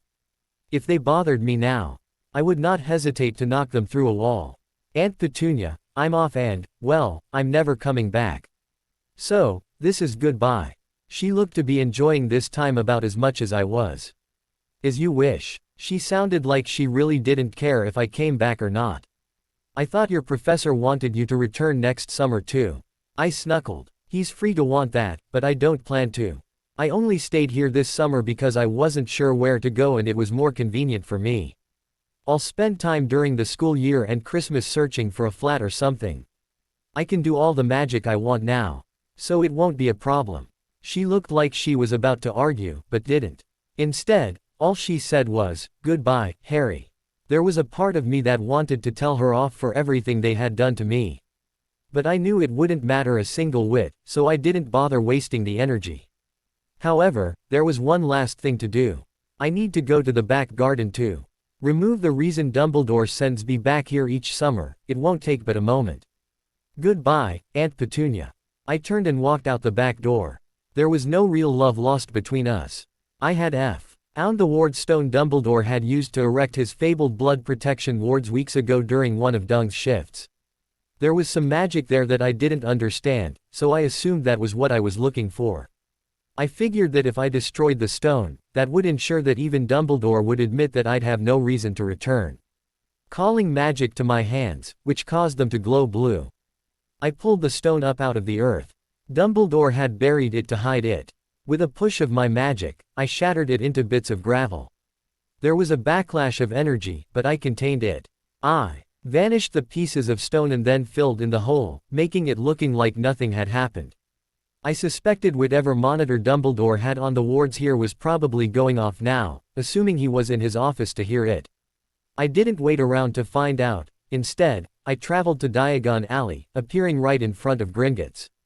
The idea of traveling on my own made me wonder again. If I was upsetting plans by taking myself. The prankster part of me really hoped I was. Hey, I heard and turned around to see who was yelling at me. Who should I see but Auror Dawlish, the slow one, from Dumbledore's office last year. This could be fun. Yes, I ask, as if I don't have any idea what's wrong. Actually, I have a pretty good idea, but the Auror doesn't know what he's getting himself into. Hey, you're Harry Potter. He suddenly exclaimed in surprise. Oh, what makes you say that? I really couldn't help myself. It was so fun, playing with clueless people. You're Scar. And you. Not 17 yet, so you're apparating without a license. You're going to have to come to the ministry with me. He started walking towards me, to grab my arm to take me in, I assume. Hold on just a moment, Auror. Are there anti-apparition wards in this area? I knew there were, I could feel them when I tried. Well, yes, he finally admitted. In that case, I couldn't have been apparating. Now I spoke very slowly as to a child so he wouldn't miss my point. And because I wasn't apparating, I didn't break the law. But there's no other way for you to travel here. I could clearly see him trying to puzzle this out. I'm surprised he didn't mention portkeys. I guess he felt I was too young to figure those out. Please don't forget that we live in a world of magic, so it's quite possible I used a method you're unaware of, and therefore, it's not regulated or against the law. Have a good day. I left him mouth agape and walked the half-dozen steps into the bank. I'm really surprised he didn't cast a spell at me. But I am thankful, as I really didn't want a spell fight here. Dealing with a magical battle would have put me off of my schedule. I know that I'm safe inside the bank. Throwing magic around in the goblin premises was unhealthy, as the burly goblin security guards frowned on that sort of thing. Inside, I walk up to a clerk. I need to make a withdrawal and I don't wish to take the time to go down to my vault. Can you give me the money and charge it to my vault? The goblin looked up at me and gave me a feral look. 5 galleon charge, wizard. The challenge was obvious. That seemed a bit steep. But the cart rides took longer than I had. Please charge 505 galleons to this vault. I handed my key over. The extra 5 is for the withdrawal fee. While the goblin was getting my money, I had a few other thoughts. After he put a money bag in front of me, I asked, I don't believe I've ever received any statements about my account, or any of my accounts really. I was making this up as I didn't know what I had, but I was a Gryffindor and the courage to do stupid things was in me. Besides my personal vault that belongs to that key, I'd like the statements for it and my family vault for the last 15 years. No one has ever said there was a Potter family vault, but supposedly, the Potters were an old and noble family as well. The Blacks had a family vault. So why wouldn't the Potters too? That will be 15 galleons per vault and they will not be ready until after this time tomorrow, the goblin told me in his unfriendly way. Are there just the 2 vaults? I asked. Hey, there could be more for all I knew. Yes, just the 2, he confirmed in a surly voice. Right. I won't be available tomorrow. Can you all them to me? That will be another 2 galleon charge, he said and seemed to enjoy it. Greedy bastards, I thought. Fine, I snapped. I dug into my money bag and put 32 gold coins down. I would have told him to take it from my personal vault, but he might have added a 5 galleon fee for all I knew. Send them to me at Hogwarts. One last thing, do you have bank drafts in case I need to make a big purchase? I might need it over Christmas. He reached down and pulled out a small book. Here are 25. He opened it to the first one. Write who it is to, how much, sign, and then PR. Your vault key here in the square last. The vault key impression identifies it as real and will burn up the draft if you do not have enough funds to cover it. Bank drafts are guaranteed after they have been sealed with a key. That will be another 3 galleons. I barely held my blistering retort in as I put 3 more coins on the counter, and grabbed my new book of bank drafts. My business done, I put my new things away and started to leave. Before I got to the doors, I put my hood up, just in case Dawlish was still there. He was scrutinizing everyone who came out of the bank. While he looked at me suspiciously, I walked past him like I had no clue who he was, and since he couldn't see my face and couldn't really stop everyone who had their hood up, which was most of us, I was able to walk on. Fortunately, I was wearing a black cloak, like everyone else. I stepped into a side alley and thought about my next destination. A second later, I was in the attic of Grimmauld Place. Buckbeak. I bowed low and held it. He looked at me carefully before bowing back. I walked up to him with a smile. Say, old friend, how would you like to return to the forest? The bird seemed to get excited, making a lot of clicking noises with his beak and moving from foot to foot. I'll take that as a yes. This is going to feel strange, but I promise I won't hurt you. I held onto his neck and transported us, landing in the paddock behind Hagrid's hut. Buckbeak squawked tremendously, but to his credit, he didn't attack me. That's a good hippogriff, I said soothingly as I stroked his neck. Hagrid will take care of you again. A barking dog caught my attention and I guessed that the squawk had been heard. I gotta go, old friend. I'll try to come visit you. After a last pat, I transported myself away. It wouldn't do for Hagrid to catch me here, that would raise too many questions too soon. A second later, I was in a corner on platform 9 3/4. Since it was 20 minutes before E11 and there were a lot of people around, I quickly boarded the train and claimed a compartment in the last car. Putting my expanded trunk in it, I closed the door and locked it with a spell to keep everyone else out. I then went back out to the platform and conjured a chair. I guessed my girlfriend wouldn't be here until about 10 minutes before the train left, so I might as well make myself comfortable while I waited. I hadn't seen her in 2 days. Last night had been so hectic where she was, we hadn't been able to do more than say hello on the mirrors while she hid in the bathroom for a few minutes. I was bummed about that. But at least I had seen her most nights after we had gotten together. Needless to say, I was really looking forward to seeing her again. I found it amazing how quickly I missed her. I did take the time I spent waiting trying to guess what might happen. With Ginny, my thoughts gave me a big grin. Seeing Hermione would probably go okay. Hermione had included a letter of apology for agreeing with Dumbledore in the basket after I had heard her and Ginny talking. She wrote that she should have known better, especially after last summer when he had asked the same thing. She admitted to having a hard time saying no to the headmaster, but she promised never to agree to withhold communication from me again no matter who asked. Hermione made mistakes like all of us, but unlike some, she did try to make things right. This was another example of why she was a close friend.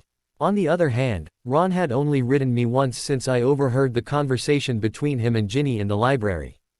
The only thing of importance in his letter was that he said we needed to talk, but that a letter would not be a good way to do it. For the moment, I gave him the benefit of the doubt and made the assumption that Ron was going to apologize when we got together. If not, he was going to be in a world of hurt, and I suspected Ginny would be the one delivering it. My plan was to mostly ignore him until he apologized to me. Neville walked up at that time.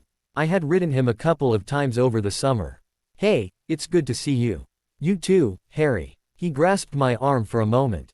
You do look a lot better than normal, just like you said you would, he said with an easy grin.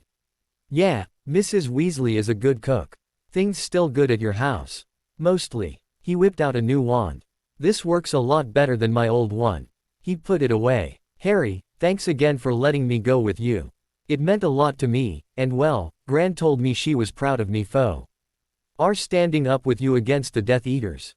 She's never said that before and I really appreciate you giving me the chance." The last part came out in a rush and he blushed a little. Nay, Vil was maturing and I was happy for him. I guess it has to happen to us all sooner or later. I knew my new power had given me a lot of new confidence and made me feel more grown up. As I told you in my letter, I'm sorry you got hurt. But I'm also glad it all worked out for the 6 of us. I held my hand out and he grabbed it and looked at me while we shook. I got us a compartment, the last one, in fact. The password to unlock the door is, Ginny, if you want to join us. Neville grinned. Is there something happening with the 2 of you? I smiled and said, you'll find out soon. He chuckled. Well, thanks for letting me join you. Tell Luna she can join us if she likes, if you see her, I told him just before he turned. He gave me a wave as he left. I turned back to the entrance too. The Muggle sighed just as a family of redheads walked through.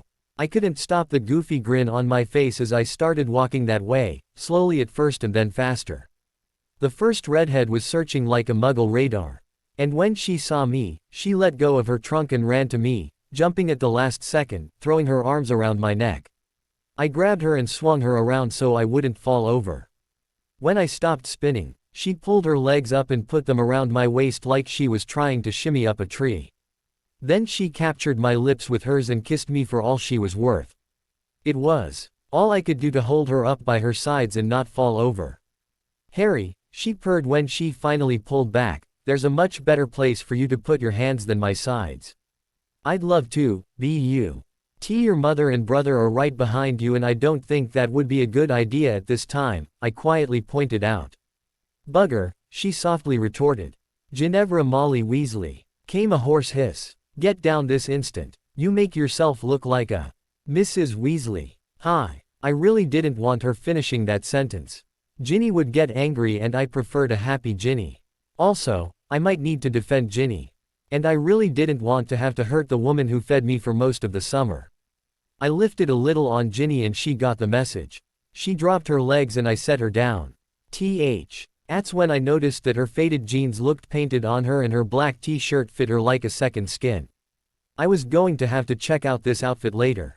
Mrs. Weasley, thank you so much for all the food this summer.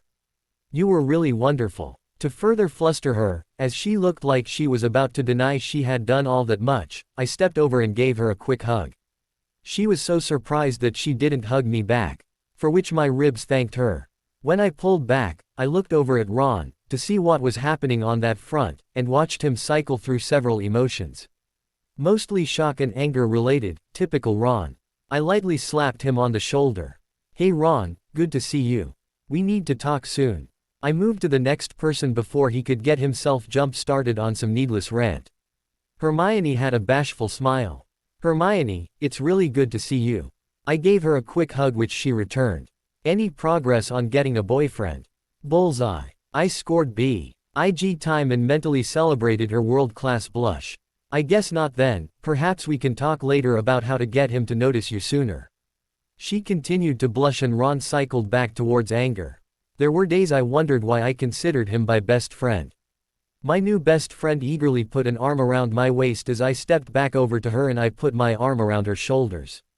When did that happen? Mrs. Weasley asked as she pointed at the 2 of us, and why didn't you tell me, young lady? Fortunately, Mrs. Weasley didn't sound angry at all. She looked more puzzled than anything. I squeezed Ginny's shoulder, hoping she'd let me answer, and she did. I think at about the second basket of food. I finally realized there was this really great girl, who was also cute, right in front of me and I would be stupid to let her get away. That's my sister. Ron finally found his voice. Ooh, well spotted, brother, Ginny said sarcastically. Hermione looked like she was about to bust a gut as she held her laughter in. I wondered how long she had known Ginny had a boyfriend and if she had already known it was me.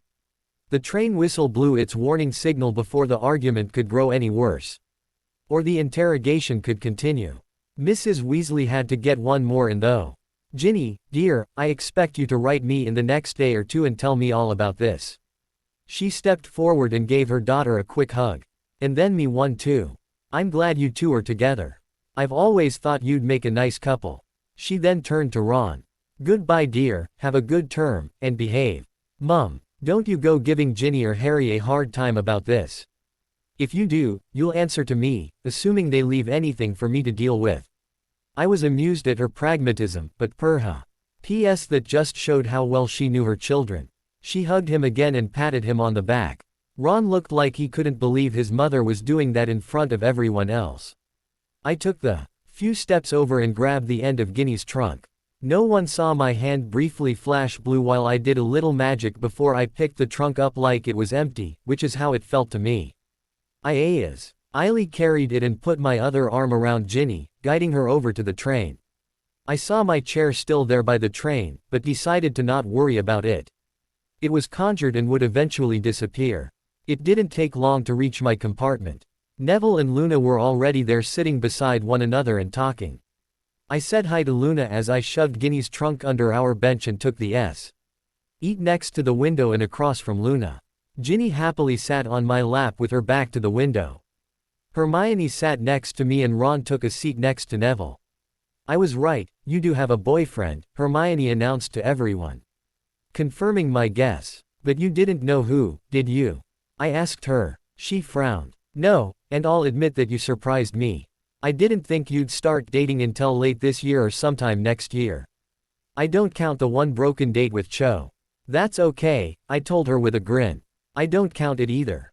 But you said you were dating Dean, Ron said accusingly to his sister. I squeezed Ginny's hand before she could explode at him, which I could see she wanted to. No, Ron, she asked what if she had chosen him. It took me a while to realize the if in her question. And that she had said it vaguely. But, it was fun teasing you and letting you think the wrong thing, Ginny told him, not quite as angrily as I thought she would be. When did you figure out she had a boyfriend? Luna asked Hermione. About a week ago. She was too happy compared to everyone else. She also disappeared too much. Hermione looked at her friend. I guess that's when you were reading and writing his letters. I didn't see you doing that any other time. Ginny smiled and nodded. I knew it was the partial truth. After I had started visiting her, the letters didn't say much. Other than sweet nothings. The train started to move and after it quit lurching, Hermione stood. Let's go, Ron. We have a prefect meeting soon. Right, he said, but shot the two of us an accusing look. I had no fear of him or his brothers. When it was just the four of us, Luna said, well, I'm happy for you. True love is the best defense against Raxperts. She then dug into her small bag and pulled out a quibbler. Thanks, Luna, Ginny said brightly. I looked at Neville who gave me a wry smile. We both knew there was only one Luna Lovegood, and that was a good thing. Ginny started to chuckle. I looked at her, wondering what was going through her mind. Neville was also giving her a strange look as Ginny didn't soon stop. Luna continued to look through her paper. What? I finally asked. I forgot to tell you about what happened last night. My parents and their friends, she raised her eyebrows briefly to let me know she meant the Order of the Phoenix, had a get-together with the whole group. It was the first time everyone came over. The first time Fletcher and Snape tried to come over. She grinned impishly. Your parents are friends with Snape? Neville asked incredulously, his eyes opened wide. Ginny nodded. He's not their favorite person, but when the extended friends come over, he drops by sometimes, she improvised. Neville nodded his understanding, although he still had a distasteful expression, which I completely agreed with. Anyway, she looked at me pointedly. Of the two, Snape got there first and almost broke his nose when he tried to walk in the door. She burst into chuckles again. Neville and I joined her, while Luna looked up and actually smiled. He swore up a storm as he tried to get in, blaming you for it, I should add. Fletch got a nice bruise on his forehead when he tried to get in. She paused to giggle for a brief moment. The best was watching Dumbledore trying to figure out why they couldn't get in. After a while, he pulled my brother Bill over and had him try to determine why only those two couldn't enter the house. She shook her head as she grinned furiously. And I prompted her, enjoying the tale. It was Bill that finally determined that the wards were keyed to those two and were keeping them out. No one could figure out how they got that way either. It was so funny, you really should have seen it. I'm sure my smile lit my face. Yeah, too bad for them, but it does sound funny. Better still, I don't think they ever had their meeting, they were so flustered. Although, she drawled the last word. Remus seemed to find it all very amusing. I laughed. I'm sure. I thought about that for a moment. You know, that may be why no one showed up at my house this morning to bring me to King's Cross, forcing me to come on my own. Ginny snuckled. Right, as if that wasn't your plan anyway. I gave her a wink and squeezed her waist slightly. We talked about various inconsequential things, or so I thought. Until Ron and Hermione returned. Personally, I just enjoyed holding Ginny and feeling her lean against me and put her head on my shoulder while we talked. Hermione walked in but Ron stood in the doorway. Potter, we need to talk, privately. Ron didn't seem angry, but he was very serious. This looked more like the big brother speech than an apology, especially since he used my family name. Ginny seemed to think so too. Ron, her voice held a lot of warning, which Ron ignored. Ginny, I can talk to my best mate alone if I want to. I was surprised he was standing up to her. Normally, he folded like one of those cheap metal chairs. Don't worry, I whispered in her ear. I won't hurt him too badly if he tries something stupid. Ginny chuckled and kissed me on the cheek before getting up. When I stood and looked at Ron, he did not have a pleased look on his face. I followed him out and he led me about halfway down the car and into an empty compartment. I stood while waiting for him to close the door. Ron glared at me. Harry, you're my best mate and in some ways, the best person for my sister, but I'm warning you, you do the wrong thing with her or hurt her and you'll have to answer to me and then my other brothers. I stood there for a moment and let him glower at me before I started laughing. Now he got angry and advanced towards me. I flicked a finger just before he got there and he ran into a small shield and bounced back, shock all over his face. Now it's my turn, I told him with what I hoped was an evil smile. I must have succeeded because he suddenly looked really fearful. But that could have been because he bounced off of a shield and I hadn't pulled my wand. First, Ginny is a big girl. She's 15, smart, powerful, and has a temper. She can take care of herself. Second, as you have just seen, I can take care of myself far better now than I could a few months ago, so there is nothing you can threaten me with that will make stop from dating your sister. Even threatening me with your mother is not a good enough threat, and mostly because she said she likes the idea of Ginny and me together. So, my advice to you is to drop the protective big brother act and be a friend and a brother like you were before you heard the news that doesn't even affect you. Do you have any questions? He shook his head. I was hopeful that he really did understand. Was there anything else you wanted to tell me? Your last letter indicated you did. He shook his head again. It was hard not to sigh. I guess I had scared him too much. Well, if you change your mind, come find me. I walked past him and he didn't do a thing to stop me. Perhaps I did get my "don't mess with me" point across adequately. Back in our compartment, Ginny quickly stood and let me sit so she could sit back on my lap. Ron did not immediately return with me. Where's Ron? Hermione asked. Either he'll be here in a moment, or he's thinking about a new order in the universe. It was tough to tell which. I shrugged and didn't worry about it. Hermione gave me a disappointed look while Ginny snuckled and then started laughing, easily guessing what had happened. Neville grinned, while Luna just blinked at me. I was pleased with myself.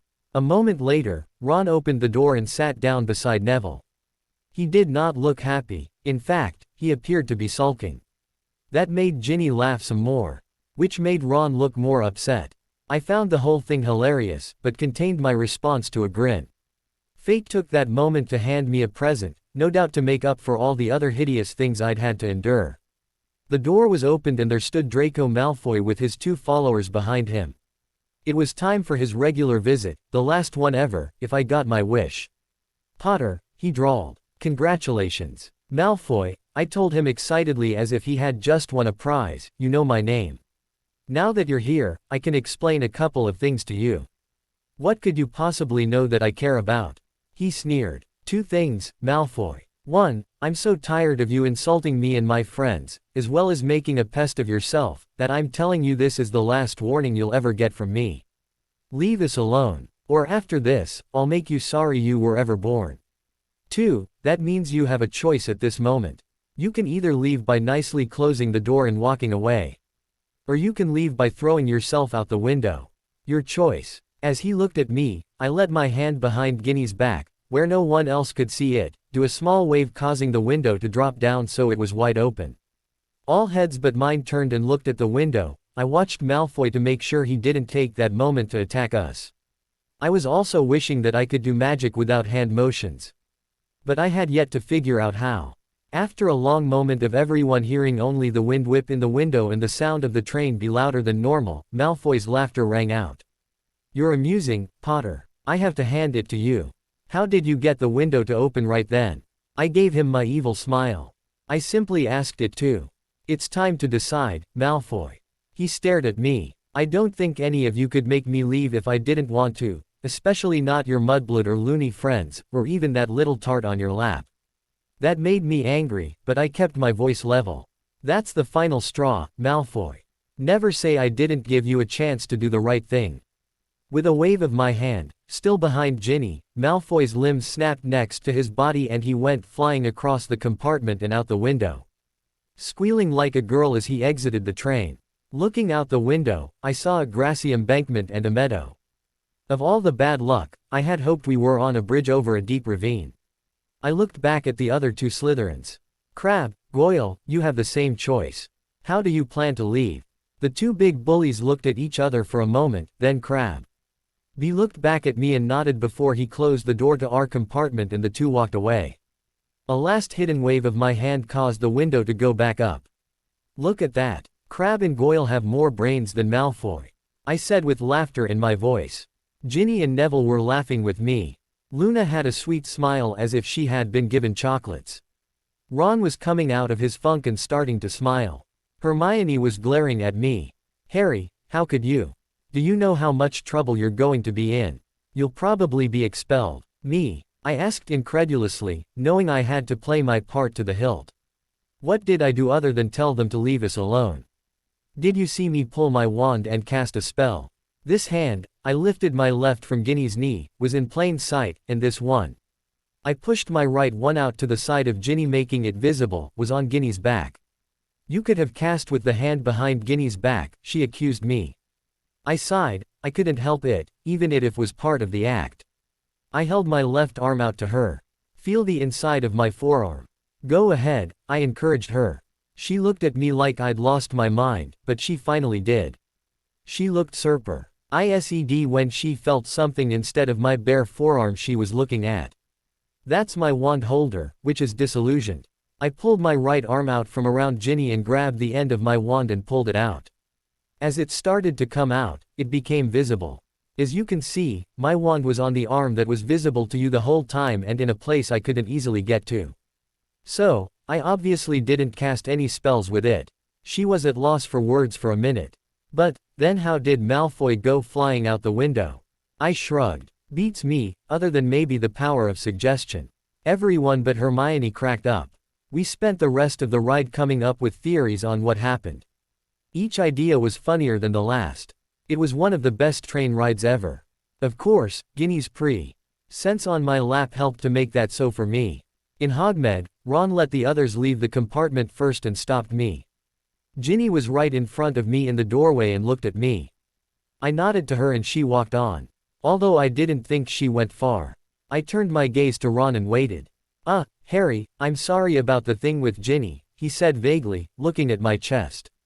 I gave him a nod. I had never understood why it was so hard for Ron to apologize. I assumed it was the Weasley pride. I'd have to ask Ginny about that later. And, sorry about the letters. You know how hard it is to go against Hermione and Dumbledore. He glanced up at my face before looking back to my chest. It gave me a small understanding of how girls must feel when guys stare at them. All except on one condition. He swallowed and eventually looked up as I paused. "Don't do it again, no matter who asks. Either you're my close friend or you aren't, and my close friends wouldn't promise to do something they know I wouldn't like." He sighed and nodded. I smiled at him to dispel the seriousness. "Come on, Ron. Let's go get a ride so we can get something to eat." I knew that appealing to his stomach was a sure way to motivate him. He grinned at me and we walked out of the compartment. Sure enough, Ginny was standing in the hallway just barely out of sight from the compartment windows. She looked happy to see us. It didn't take a genius to figure out she had heard the whole conversation. Outside, we found the other three waiting on us and we all squeezed into a carriage to ride to the castle. When the carriage dropped us off at the castle, Snape was at the front door. "Potter, I'll see you expelled for what you did to Mr. Malfoy, and if that fails, I'll see you in detention all day every Saturday and Sunday for the entire term." Snape's legendary sneer was firmly in place. Damn, how did he learn about what happened to Malfoy so fast? Then Crabbe and Goyle stepped out of the shadows, which answered my question. No matter, I was ready for this. Before I could answer, I heard Ron sucking his breath in. It wasn't hard to guess he was thinking of my not being on the Quidditch team because of this.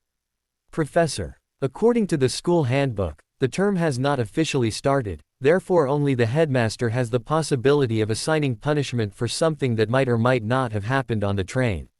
Second, he can do so only after an investigation, which obviously has not happened because he has not talked to the other 6 people that witnessed Malfoy's attempt to mimic a bird."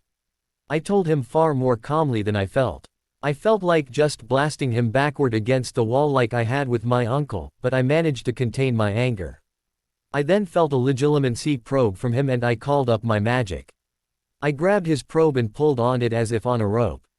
He screamed and staggered back. I had no idea what that had done to him, but it didn't appear to be pleasant. I was quite pleased with myself, which helped to remove some of my present anger. "Potter, I'll see you expelled for attacking a teacher," he said venomously while holding his right hand to his temple. "Excuse me, Professor. I was just standing here," I said innocently as I turned to my friends. "Did anyone see me do anything?" I got 5 negative responses. "Perhaps you should visit the hospital wing, Professor. Since it appears you don't feel well." I was enjoying this far too much and I now understood why Dumbledore always had a calm grandfatherly appearance. He was probably laughing on the inside at everyone. When Snape raised his other hand to his head and said nothing, I shrugged and walked around him. My friends and the group that had gathered to watch followed, leaving the professor and Malfoy's cohorts behind. As we sat down at the Gryffindor table, Ginny on my right and Hermione on my left, Ron and Neville across from me, Hermione hissed, "Harry, you are going to be in so much trouble." I couldn't help the fun I was about to have, I really couldn't. "For what?" I asked in my best normal and confused expression while we waited for everyone to get seated. "I was just standing there. You saw me. Then why did he accuse you of attacking him?" "Because he hates me and he's a childish greasy git, but you already knew that, right?" Hermione fumed and Ginny chuckled. I leaned over and gave her a quick kiss on the lips. Ginny gave me an impish smile for my trouble. "Will you two stop that?" Ron spat, as if he had just been slapped on the back of the head or something. "Then don't look." The funny part was that he got that in stereo, from Ginny and myself. Neville, Ginny, and I all chuckled. McGonagall came in at that moment with the firsties and the sorting ceremony began. Not counting Ron still eating like a goat, the feast after the ceremony went pretty well. Okay, some guy named Slughorn was named the potions professor and Snape was named the defense professor. Which sucked as that was my favorite class. Otherwise, the rest of the feast was good. When Dumbledore dismissed everyone, McGonagall quickly made her way over to us. "Mr. Potter, the headmaster W. Old like to see you in his office, now please." "Sure, Professor." "Ron, Hermione, Neville, we'll see you later," I told them. I held onto Ginny's hand and pulled her with me after our guide. Ginny gave me a questioning look and then stopped worrying and smiled. I'm glad she trusted me. By the time we made it to the corridor, McGonagall noticed that I was still holding Ginny's hand. "Miss Weasley, this meeting is for Mr. Potter only." "That's all right, Professor," I said cheerfully, "I've invited her to the meeting." "Mr. Potter, you did not call the meeting and Miss Weasley was not invited," she said firmly. "Professor, do you know what this meeting is about?" "I do, Mr. Potter," McGonagall said with a small nod. "You have a lot of explaining to do." "Ah, then if I need to explain things, wouldn't it be reasonable for me to bring a witness to the events in question?" I did my best to sound reasonable and it must have worked, because she was actually thinking about what I said. "Very well," she finally said and continued on her way with us following. I winked at Ginny, who had to stifle an amused reaction. McGonagall gave the password and up we went. I came last and was disappointed that Ginny had her school robes on. I was going to have to get her out of those and wearing only jeans and a t-shirt again. I really needed to examine her figure more closely so I could remember it better for when she wasn't around. Walking into the headmaster's office, I saw it was as cluttered as usual. All the portraits on the wall were silent but paying rapt attention. I saw the headmaster and Snape, as expected. But I also saw Kingsley Shacklebolt, which was a surprise. He was wearing his Auror uniform. I wondered how he had been pulled into this and suspected that Lucius had thrown a fit. And gotten the Aurors involved, and Dumbledore had made sure the Auror was a member of the Order of the Phoenix. I wasn't all that worried, as they'd have a very hard time proving I'd done anything wrong, or at least significantly wrong. Dumbledore raised a bushy eyebrow. Miss Weasley, I do not recall inviting you to this. I invited her, Headmaster, I said. Professor McGonagall said that I was to explain some events. So I thought it reasonable to bring an eyewitness to all of the events of today. That's actually a good idea, Shacklebolt said in his deep baritone. Very well, each of you, have a seat. Dumbledore folded his hands and leaned forward on his desk. Harry, I'm very glad to see you. I don't know if you are aware, but something happened at your aunt's house this morning and the protective wards I installed there failed. I nodded acknowledgement, admitting nothing. Denial was going to be my defense for as many things as possible. In addition, when Miss Tonks showed up to take you to catch the Hogwarts Express, you were not at home. He looked very concerned. I blankly looked at him, waiting for a question. I truly had no plans to volunteer any information. So I'm sure you can understand that I was happy when Molly Weasley told me she had seen you on platform 9 3/4 this morning. Okay. I continued to play dumb. Dumbledore looked he was expecting some other response. Like maybe concerned that something might have happened to my relatives, but I had none to show. How did you get to the train station this morning, Harry? He must have given up on the subject of my aunt's home. I caught a ride into London with my uncle, I simply said. It was only a small lie. I did catch a ride in, just not with my uncle. But we did not see you leave with him. Dumbledore seemed quite put out at this turn of events. I shrugged. I can't help you with your watcher's problems. I stared back. He didn't try a mental probe, thankfully for him. I had mentally vowed over the summer to never let my privacy be invaded again. I had something like occlumency shields now. It was really a spell I had found over the summer, but it did the same thing. I had cast that spell on myself when I was coming up the stairs. I didn't trust either Dumbledore or Snape not to use legilimency against me. One would say, it's for the greater good, while the other hated me. As if realizing he wasn't going to be getting any answers, he finally went on. Harry, some very serious charges have been leveled against you. First is the assault against Draco Malfoy. I was informed just minutes ago that he has been found and will live, but he has been hurt badly. You have been implicated in that. Second, Professor Snape says you assaulted him as well. If either of these accusations is true, I should expel you. What do you have to say for yourself? I found the should in that statement amusing. It made me wonder just how much leverage I had over him because of the prophecy. I would ask that both charges are false and it's easily proved I didn't do either one of them. Snape instantly stood up from where he had been leaning against the wall. He was obviously about to say something demeaning based on his angry expression, but Dumbledore raised his hand. It was with great effort Snape restrained himself and went back to leaning against the wall. This was going to be fun. Please explain yourself, Harry. Because there are witnesses who say you did in each case, Dumbledore said. No, sir. There are people giving false accusations in each case. Shall we take them one at a time?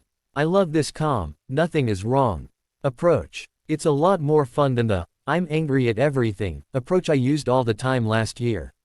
Of course, it helps a lot to have as much power as Merlin probably had. Dumbledore is considered very powerful, maybe that idea explains Dumbledore's actions. That sounds reasonable. Let's discuss what happened on the train first. As you wish, Headmaster. There were 6 of us sitting in our compartment on the train minding our own business. As with every other train ride, whether coming from or going to Hogwarts, Draco Malfoy came into our compartment uninvited and proceeded to insult us, despite the fact that he is a prefect and should know better. Snape looked angry at that slight, but held his tongue, so I continued. I told him I was I read of him doing that and that this was his last warning to leave us alone. I then told him that as a result of said warning, he had a choice to leave by walking away or by going out the window. He proceeded to insult us again and then he flew out the window. None has had our wand out. I wasn't sure how Snape was keeping his protests to himself, it was amazing. You're saying that Mr. Malfoy flew out the window on his own. How do you explain that, Harry? Dumbledore asked calmly, as if he was inquiring about a lesson. I have no idea, Headmaster. You can ask Ginny or any of the others there. I never pulled my wand out and my wand was in my wand holder on the arm that was visible to everyone the entire time. If you like, you can check for the last spells cast. I pulled my wand and held it out. Dumbledore looked surprised I'd offered to do that, but he took my wand anyway. He cast Priori Incantato on it and we all watched images of a packing spell, 2 cleaning spells, a repairing spell, and a cutting spell come out before he stopped the revealing spell. I'm satisfied he did not cast any spells on Mr. Malfoy. Kingsley. Dumbledore looked to the Auror. I agree. Miss Weasley, what would you say about the incident? The Auror looked at her. I agree with Harry's story. The only thing he left out was that I was sitting on his lap, so he never stood up and fought in any way. Also, because he was holding me so I wouldn't fall on the floor, his hands were not free to have cast any spells. She blushed a little at pointing out that part about my hands, but she didn't back down. If Crabbe and Goyle said Harry did something to Malfoy to make him fly out the window, they were lying to get him in trouble. Ginny had done a masterful job of backing me up. I probably owe her several long kisses for it. Dumbledore looked perplexed. Do you have any theories on why Mr. Malfoy went out the window? I think he was so scared of Harry he threw himself out. He was screaming like a little girl. Ginny was hilarious. She had said that with a straight face. Her sense of humor was one of the reasons I like her so much. Snape couldn't hold it in any longer. That's preposterous. Ginny sat there and said nothing. Just like I did. She understood that there was no logical explanation and they would have to come up with their own theories. You're not going to let him get away with this, are you? Snape was all but shouting. Professor Snape, McGonagall said sharply, causing the man to look at her. If there is no evidence, then Mr. Potter cannot be held accountable. That's why we are investigating, as the school policies call for. Snape looked like he wanted to protest, but even he understood this couldn't be pinned on me. Then what about his attack on me? What attack, Professor? I asked innocently. When I came up to the castle, you instantly started accusing me of doing things to Malfoy. When I denied it, you started acting like I attacked you. Again, I never pulled my wand and cast a spell at you. As the revealing spell showed, you attacked me with legilimency. He snarled. I couldn't help it, I laughed. Everyone looked at me strangely. Please explain yourself, Harry, Dumbledore commanded. And there was no doubt it was a command. Headmaster, he basically raped my mind in the guise of allegedly teaching me occlumency last year, which he said I was no good at. So if I couldn't learn occlumency, how am I supposed to know legilimency and be able to do it without a wand or an incantation? Dumbledore sighed. He has a point, Severus. I'm telling you, Headmaster, he attacked me. I cleared my throat and everyone looked at me. If you plan to believe him, then I'd like to file charges against Professor Snape for attacking me with legilimency multiple times over the last 5 years. I would have to think that an adult isn't supposed to do that to a minor. I looked at Shacklebolt. You are correct, Mr. Potter, that is a crime. Shacklebolt looked at Snape. These sorts of attacks are almost impossible to prove, but if you want to pursue this charge, then I will also have to accept his request to investigate your actions against him for the last 5 years. Snape looked at me and then at Dumbledore, who sat there passively. Swearing under his breath, Snape stalked out of the room, slamming the door behind him. Several portraits on the wall. LLS muttered their indignation at that display of anger. I'll take that as a no, Shacklebolt said quietly as he smiled. He looked at Dumbledore. Unless you have a better explanation, Headmaster, I'll write my report to read that Draco Malfoy performed accidental magic on himself in his haste to leave the compartment. While unusual for someone his age, there are other known examples. I have no better theory at this time. Minerva. Nor do I, Headmaster. Dumbledore nodded. I believe that concludes the investigation. I thank you for your time, Kingsley. Any time, Shacklebolt said with a smile and left via the flow. Dumbledore looked at me. Is there anything you'd like to tell me, Harry, now that it's just us? Nothing that I can think of, other than I hope you will talk to Professor Snape so he doesn't take his frustration out on me. I'll talk to him about it, Dumbledore promised. That's good, Headmaster, because the same thing I said to Malfoy applies to Snape. I'm tired of his insults and I won't take them anymore. If he does, you should expect to spend a lot of time dealing with it, as I'll appeal every detention he assigns me and every point he takes from me. If he attacks me magically, I will respond in kind, with the exact same spells. Harry, Dumbledore sighed, that is not the way to deal with this. You must take the high road and deal with this as an adult. You are 16 now, Headmaster. I believe you need to tell your professor that, as he's the adult being childish. I know he hates me because of my father, a man I never knew in any way. He has been nothing but cruel and hateful to me from my first class with him when I had no idea who Professor Snape even was. I will deal with this in an adult manner. Expect me to act just like any adult at man were to insult or cast a spell as he walked down Diagon Alley. Harry, you need to be the better man. I couldn't help but smile at a feed like that. Oh, I will be, Headmaster. I'll show I am who the better man is and can promise you that he will be the one spending quality time in the hospital wing, not I. Dumbledore sat there looking very disappointed. I decided I was done and stood. Ginny stood with me and I walked her out. To my surprise, when I passed McGonagall, she didn't look upset at me. Instead, she looked slightly pleased. I could only guess at that reaction, but I was glad she wasn't angry with me. Back in the common room, I let Ginny repeat the story to Ron, Hermione, and Neville. I just sat there and lightly drew patterns on Ginny's back. It would have been a lot more fun to do that on her front. But that would have gotten me slapped, or worse. Still, the fantasy was entertaining to me. After story time, I took Ginny over to a chair in the corner. My 3FR.IENDS had already gone up and there were only a few 7th years around, who I knew wouldn't care about Ginny and me. So we spent some time snogging, making up for not being able to see each other for the last couple of days. I also thanked her for defending me tonight. It was definitely good to be me. The next morning, I had a surprise. In the bathroom, Dean stopped me as I left to get dressed. Hey, Harry. Dean tentatively got my attention. I stopped as I was about to leave the bathroom and return to my bed area. Yeah, I couldn't imagine what he wanted that made him so hesitant. So, you and Ginny. I saw you holding hands last night. He looked like he didn't want to have this conversation, but his Gryffindor courage made him. I gave him a big smile. Yeah, she's really wonderful. It's one of the best decisions I've ever made. Why? He looked down for a moment. So, I guess you got together during the summer. About mid-July, just a couple of weeks after last term. Why? I asked a little more insistently. Oh, okay then. It's just that, well, Ginny and I had talked a little about maybe going out at the end of last year, so I was really surprised when she didn't write me and I saw her with you. As I stared at him, not glared, he seemed to gulp and hastily added, not that I'm saying you cut in on me or I'm upset or anything, 'cause you didn't, but I was just wondering what happened. Based on how nervous he was becoming, I quickly glanced down at my hands to check them out. Nope, they were still normal colored, not blue. I gave a small shrug. I heard her say, on the train home, that she was thinking about talking to you to find out what you were like, if that helps you feel better.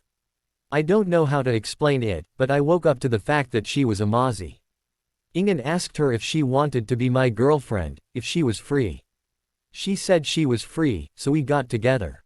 Dean nodded. It was obvious to all of us that she did like you when she was younger, he said quietly. Almost as if thinking out loud. He looked me in the eyes and said, if you decide to break up with her, will you let me know as soon as you do? You want to ask her out, don't you? He nodded. I do. But I won't do anything while you're together. It wouldn't be right. Thanks, Dean, and I can understand. She really is a wonderful person. I smiled as I thought of her before I answered him. Sure, I agreed easily.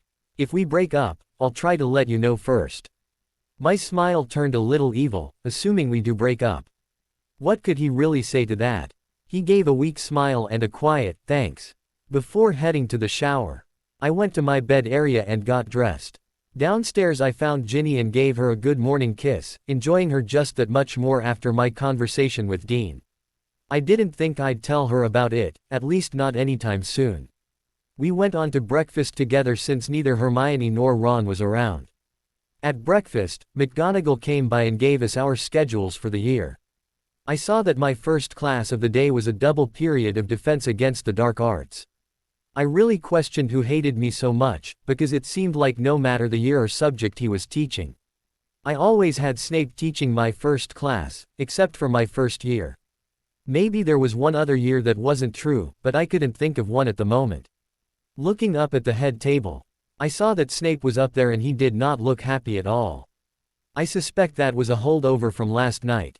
Joy. I knew he'd take it out on us during class unless Dumbledore had really made an impression on him. I would be ready if he tried something, I thought, enjoying a few fantasies of what might happen. Harry, what's that evil smile for? Ginny asked with a mischievous smile of her own. She must have seen where I was looking a moment ago. I'm just imagining what might happen in my first class. She pulled my schedule her way and looked it over. When she let go, her grin had turned evil looking. 2. Don't hold back, she whispered to me, but don't get caught either. Never, I heartily agreed. The talking in the great hall quieted down a bit and got my attention. I looked around like everyone else and spotted Malfoy slowly walking in. Either he wasn't hurt as badly as I was led to believe, or else he had dirt on Pomfrey to make her let him go sooner. It could be both, I considered. Not worrying about him, I picked up my knife and fork and resumed my breakfast. Potter, Ferret Boy yelled from across the room. You'll be sorry when my F.A.'r finishes with you for what you did to me. That would be your Death Eater father who's sitting in Azkaban right now. I yelled back, getting a few oohs from our audience. Besides, why are you blaming me for your own clumsiness? He looked furious and I took joy in that. One day, Potter, you're going to end up just like your parents. All right, that's it, the gloves come off now, I thought. Since everyone seemed to be looking at him as he shouted, I flicked a finger and my hand very briefly glowed blue. A plate of bacon flew off the table and hit him hard in the throat. Malfoy's eyes bugged out as the metal platter clanged to the floor. A number of people looked at me, and I did my best to give a look of happy surprise while holding my knife and fork up near my face as if eating. I wanted to make it very clear I did not have my wand out. I didn't worry about Malfoy dying, as there were too many teachers in the room, but I really hoped this taught him a lesson. Snape went rushing down to where Malfoy was, doing some sort of spell to try to prevent him from choking to death from an injured windpipe. Since I was looking in the direction of the head table, I saw the headmaster and Professor McGonagall scrutinizing me, but they did and said nothing.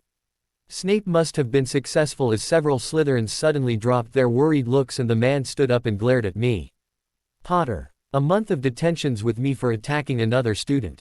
I stood up and faced the head table. Headmaster, I appeal this unfair punishment. I was across the room and eating breakfast. I raised my hands, which still held my knife and fork.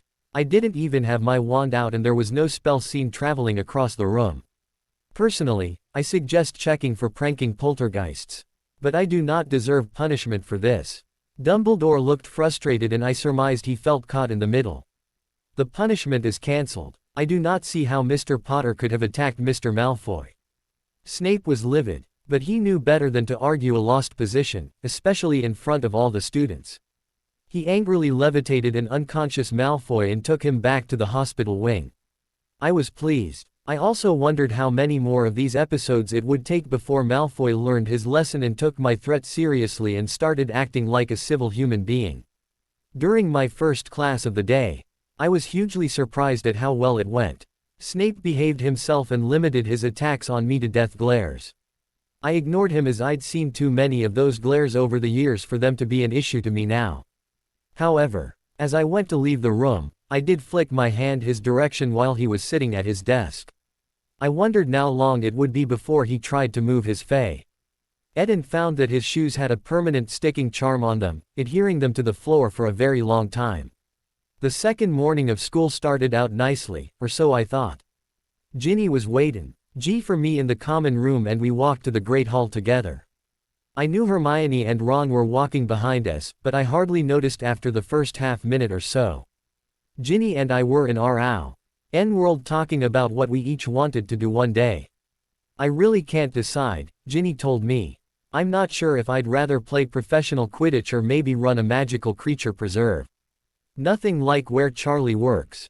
As they have only dragons, but something more like a Muggle zoo, with magical creatures only. Either of those could be fun. I'm sure Luna could help you get some interesting specimens, I said with a straight face.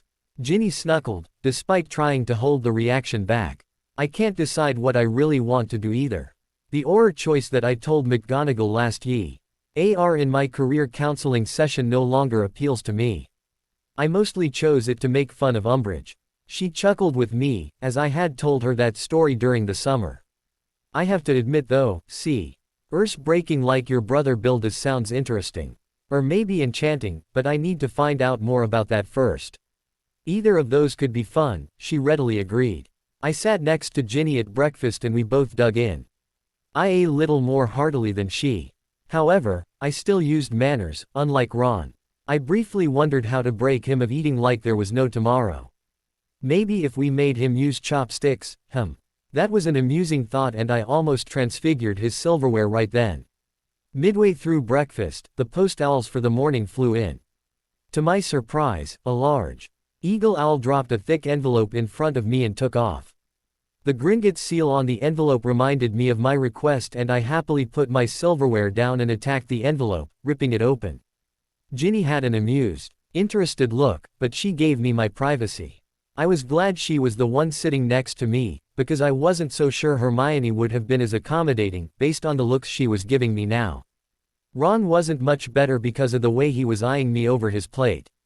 I almost put it away to read in private later, but Ginny was being a good sport about it and trying to engage my other two friends, who sat across the table, in conversation to keep them occupied. I pulled out about a dozen sheets and read the top. It said it described the Potter family vault. I then looked at the first line of detail and almost dropped it all. Holy galloping galleons. That was a large number. Oh, I'm sure there were a lot of things I still couldn't buy and there were a number of other families richer than I was. But with some frugal spending and some luck, I'd probably never need to work. That took a load off of my mind.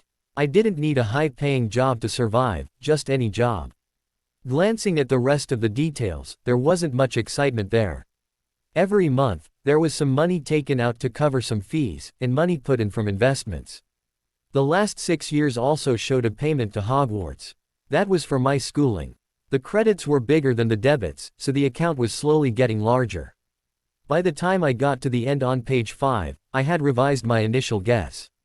I really didn't have to work if I didn't want to. I still would, because I knew I'd get bored otherwise. Plus, even small fortunes could get spent if one was stupid. Page 6 started my personal account. The one I visited every summer and had to hold me until I turned 17.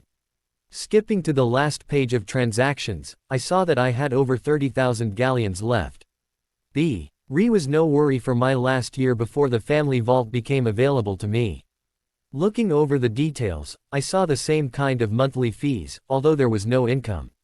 However, there was a why transfer out every month since November of 1981. After deciphering the cryptic note on each of those line items, I almost blew a gasket. I quickly leafed through the rest of the pages. The only withdrawals I saw were for school supplies these last 6 years. Everything else was in order. But that one monthly charge was there for every month, even for those months I was in school. And the one for this month had just been paid. In total, there was 1 month shy of 15 years of these payments. That bastard. I swore under my breath, not able to contain myself any longer. All 3 of my friends looked at me. Before Hermione could chastise me for what I said, I looked at her and asked, "Quick, Hermione, what is 12 times 15 times 50? Hermione looked up for a moment as if the enchanted ceiling held the answer. 9,000. Why, Harry? Because a certain grandfatherly bastard who had my vault key gave away 9,000 galleons of my money. Every month, there is a transfer for 50 gal. Leon's to a Barclays account with the name of Petunia Dursley on it. So, what's the problem, Harry? Hermione looked perplexed. It seems reasonable to give them some money to help take care of you. I couldn't help the growl, which caused her to suddenly lean back and got the attention of a few others around us. The problem, Hermione, is that they were given 50 galleons a month to take care of me. This summer when I exchanged galleons into pounds, they gave me £10 for every galleon. That's £500 a month to the people who starved me and never bought me a single thing that I'm aware of. That's horrible. Ginny softly swore, looking like she wanted to bat bogey someone. At least you can change it now so no more goes out. Actually, I can't. There's a note on the bottom that says my magical guardian must approve any changes or restrictions on this account. Who's your magical guardian? Ron asked. I gritted my teeth as I answered, Dumbledore. Ginny was so growling and she was staring daggers at an old man who was blissfully unaware of the danger as he talked to his deputy. But surely he wouldn't. Hermione, I hissed, stopping her weak defense in its tracks. That is the same man who dropped me off with them and then never checked up on me. It's also the same man who has let Snape and Malfoy do whatever they want to me for the last 5 years. So don't tell me he wouldn't give them money and then never follow up to make sure it helped me. What are you going to do, Harry? Ginny asked quietly. I'll tell you what I'm going to do. I pulled out the last sheet, which was a form to change my account, so thoughtfully provided by the goblins. It had a spot for my guardian to sign. He couldn't use the excuse that he didn't have the form. I'm going to get him to drop this automatic payment and then reimburse me. Before they could stop me, I stood up and started stalking towards the head table. I put all of the sheets in my pocket except for the form. By the time I reached the center of the head table, the eyes of every teacher and probably most of the students were on me. I didn't care. Putting the form on the table in front of Dumbledore, I said in a very controlled tone that left no doubt I was restraining myself, I need you to sign this, Headmaster. There is a monthly charge on my Gringotts account that must be removed immediately. Dumbledore looked at the top of the form and then gave me his grandfatherly smile. I'm sorry, Harry, but I cannot. It needs to stay the way it is. His expression was one that indicated he thought the matter closed. I don't think you understand me, sir. My account will be changed so my relatives no longer receive any money, and you will reimburse me the 9,000 galleons you illegally authorized payment for. I said with a steely voice. Mr. Potter, you will not speak to the headmaster in such a way, McGonagall chastised me. Professor, this has nothing to do with school and is between me and my magical guardian. I merely use his school title because it is habit. Harry, I promised that payment to them when I left you with your aunt, and I promised the payments until you turned 17. So there must be another 10 payments, he told me, as if there was no other logical way to look at it. Mr. Dumbledore, I purposefully said, drawing a gasp from McGonagall and a few ugly looks from those professors I could see in my peripheral vision. What you fail to realize is that you had no legal right or authorization to promise that money from my account unless you can show me a document from my parents. Secondly, not a single canute of the money has been spent on me. Everything you gave them was spent on my cousin, my uncle, or my aunt. They never bought me clothes. They did not feed me half the time. They treated me as badly as the Malfoys treat their house elves and worked me like one too. They neglected me far beyond what you did by never checking up on to see how badly I was treated. A grave look came over him. Harry, I think we should continue this conversation in my office. Not unless you sign the form first, I said adamantly. Harry, these are things that should not be discussed in public. I suspected the entire population of the school was watching this, but I really didn't care and I didn't turn around to find out.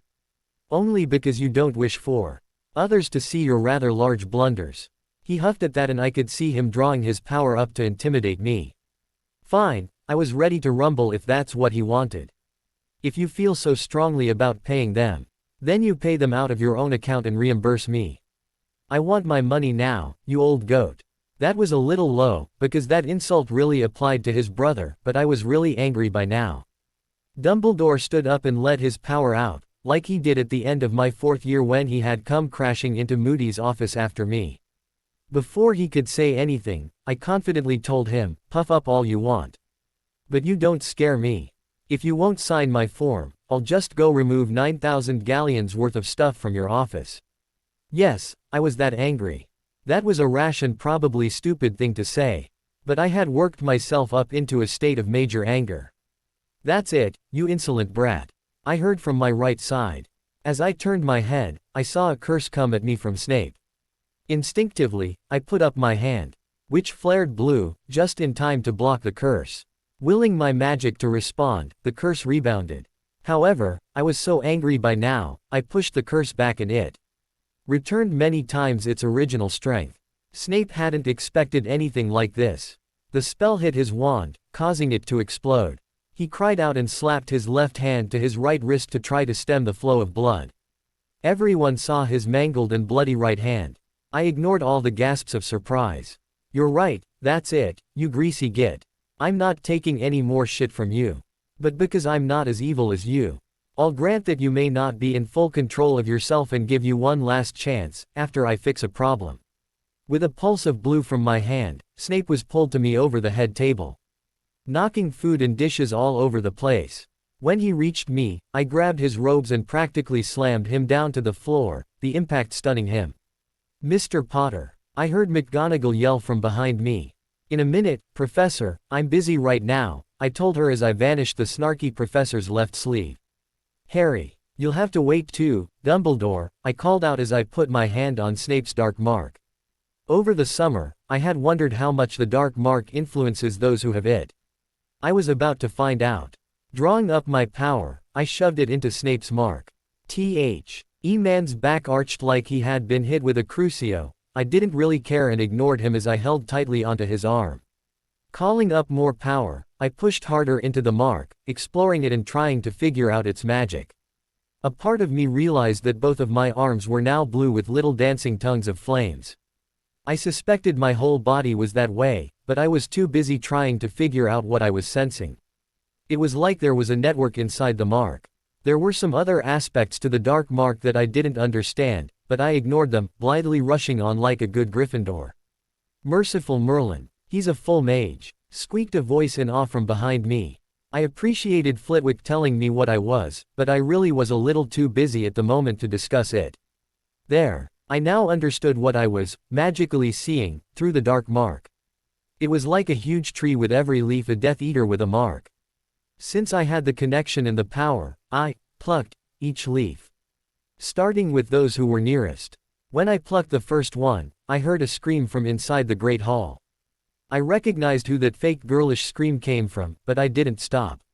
I started plucking more. 2 more screams sounded. I bet that would distract the teachers for a moment. Then I felt something hit my back. Apparently, Dumbledore was trying to stop me. I let my magic deal with it, bouncing everything he shot at me right back at him. During this time, I had now plucked over a dozen leaves. What I found interesting was there were only 20 more. That was it at the moment. 37 Death Eaters, and I knew who every one of them was. There were going to be some surprises. As I finished my work through Snape, I realized I had not been hit in the back with anything else. Say after that first spell from Dumbledore. As my last act, I plucked Snape and removed the dark mark from him. His body convulsed one last time and then he lay still. I stood up and turned to face Dumbledore. It was the first time I'd ever seen him look scared. McGonagall was as white as a sheet, literally. I knew I wouldn't be having any trouble with her flinging spells at me. There, now we'll see if Snape is still the evil git he's always been, or if it was the dark mark that made him that way. Harry, do you realize what you've done? Dumbledore looked and sounded incredulous, as if I had just destroyed the world. Perhaps I had just destroyed his view of the world, but I wasn't bothered by that at all. Yes, I've removed the dark mark from Snape. His eyes went wide. You've also injured 3 students. I did. I don't remember touching them or casting spells at them. Why do you believe I injured them? I love denying things they would have a tough time proving. I did find it interesting that a Hufflepuff took the dark mark, not that I'd say that before they did. I also wondered if I needed to check the Sorting Hat for tampering. Since Dumbledore didn't look like he was going to cast another spell at me, I let my aura dissipate. Now, as I was saying before, someone distracted me by firing an unprovoked curse at me. Dumbledore, sign the form. If you do not, I will remove rare books from your office to pay for your damages to me. I'm afraid things need to stand as they are. It's all for the greater good. He was glancing between me and the downed students. I suspect he was wondering which was the more important thing to do. I found it interesting that everyone else behind me was staying reasonably quiet and not freaking out. I guess they wanted to hear about possible scandals. I've long since stopped trying to figure out the sheep in the castle. And I'm sorry that we have to part ways like this too, I said. I really was sad. I had looked up to him a lot in my younger years. But now that I see things more clearly, I could no longer fully trust him. I really don't think he's evil. Fox's presence helps to show that. But he's clearly misguided and has forgotten that I'm a real person in whatever plan he has to defeat Tom Riddle. Harry, we must work together. It's the only way to defeat Voldemort, he pleaded, validating my thought. The number of gasps I hear is sickening, especially from the number of professors I see reacting to the name.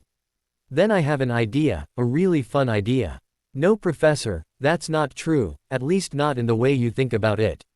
What do you mean, Harry? He looks worried. I wonder if he thinks I'm turning dark. Hopefully he's not that stupid. Knowing I'm going to need to be very focused, I pull my wand out as I call up my magic. The blue aura and flames surround me again and I hear a number of oohs and ahs, mostly from the Ravenclaw table. A quick glance at my girlfriend showed her giving me a big grin and a proud look. Pulling up my magic into a huge surge, which causes a blue flare of light, I shouted, "Accio Tom Riddle." I felt a huge pull of magic, both out of me and into me. It was like I was sucking in magic from all around me and it was leaving just as fast through my wand. I felt my magic grab something and then yank hard. With a smile, I dropped my arm and waited. While an interesting idea, Harry, that will not work. Dumbledore told me. He is too far away, too heavy, and probably under far too many wards. He turned to the school nurse, who just happened to be there for the meal. Poppy, will you please see to Severus and then the students? His voice broke her out of the reverie almost everyone was in and she hurried down. He turned back to me. Now, will you please come to my office so we can discuss what has happened to you, Harry? A lot of students are whispering to their neighbor asking who Tom Riddle was. I wondered why Dumbledore hasn't spread that knowledge, it would be good for the war effort. But I ignored them and shook my head at Dumbledore. Haven't you learned that magic is mostly about belief, well, belief and power? I say with a smirk. A person did need a lot of power to do what I was doing now. He chuckled. While you are correct, no one has that much power, not even me, Harry. I found it amusing that he still considered himself more powerful. While I had just shown myself to be a mage, I was pretty sure Dumbledore was not a mage. Are you going to sign my form now? I asked, stalling for more time. I could still feel the pull on me and rushing of magic both in and out of me. The idea of needing to open the doors to the Great Hall, which were presently closed, occurred to me, but for fun, I left them as they were. He stared at me, but to his good fortune, he didn't try a legilimency attack on me. I would not have taken kindly to that. With resignation, he reached into his robes and pulled out what looked like a self-inking quill and leaned down and signed the form. I picked it up and looked at it carefully. I only needed a little bit longer. I wondered if Dumbledore was asking himself why my aura was still so bright. Thank you, I said magnanimously with a dip of my head before I put the form into an inside pocket of my robe. Please come with me, Harry. Just a little bit longer, please, I told him as I turned back around and faced the main double doors coming into the Great Hall. Headmaster, Pomfrey called from in front of me, other than magical exhaustion, I can't find anything wrong with Professor Snape, but no matter what I do, I can't wake him up. Please take him and the others to the hospital wing. More tests can be done there, Dumbledore ordered. Before anyone else could say or ask anything, the double doors burst open as something slammed against them. Everyone looked just in time to see a body come flying in, hit the Hufflepuff table about halfway down and then slide, knocking food and dishes everywhere. Before coming to a rest right in front of me with his chin barely on the end of the table.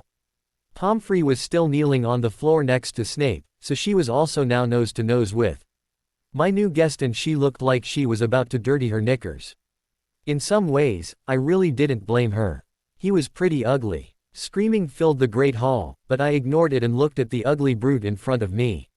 I was surprised by the amount of eggs and jam on him. I also noticed that he looked really bruised and cut up, not to mention windburned. I wondered if he had gone through a window on the other end.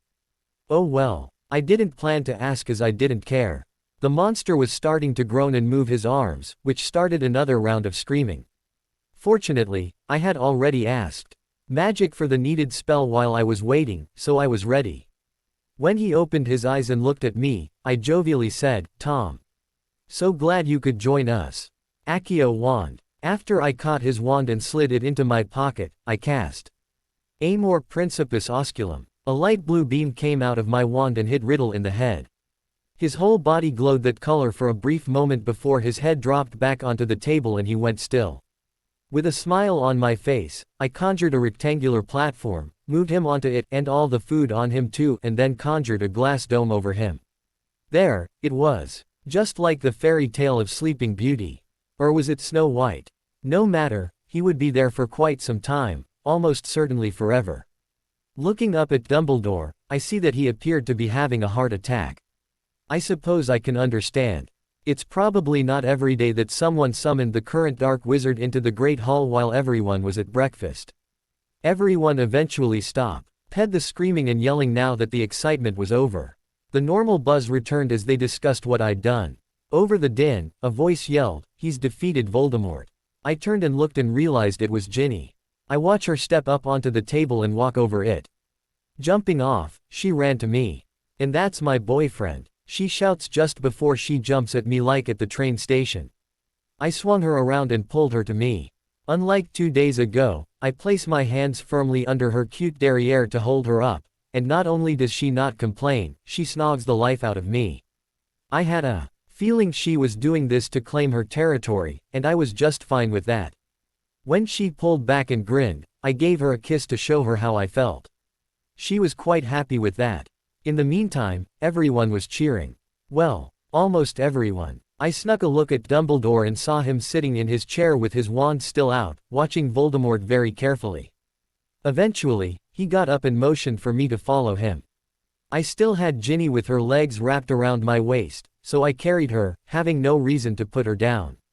She silently giggled and made kissy faces at me as I carried her.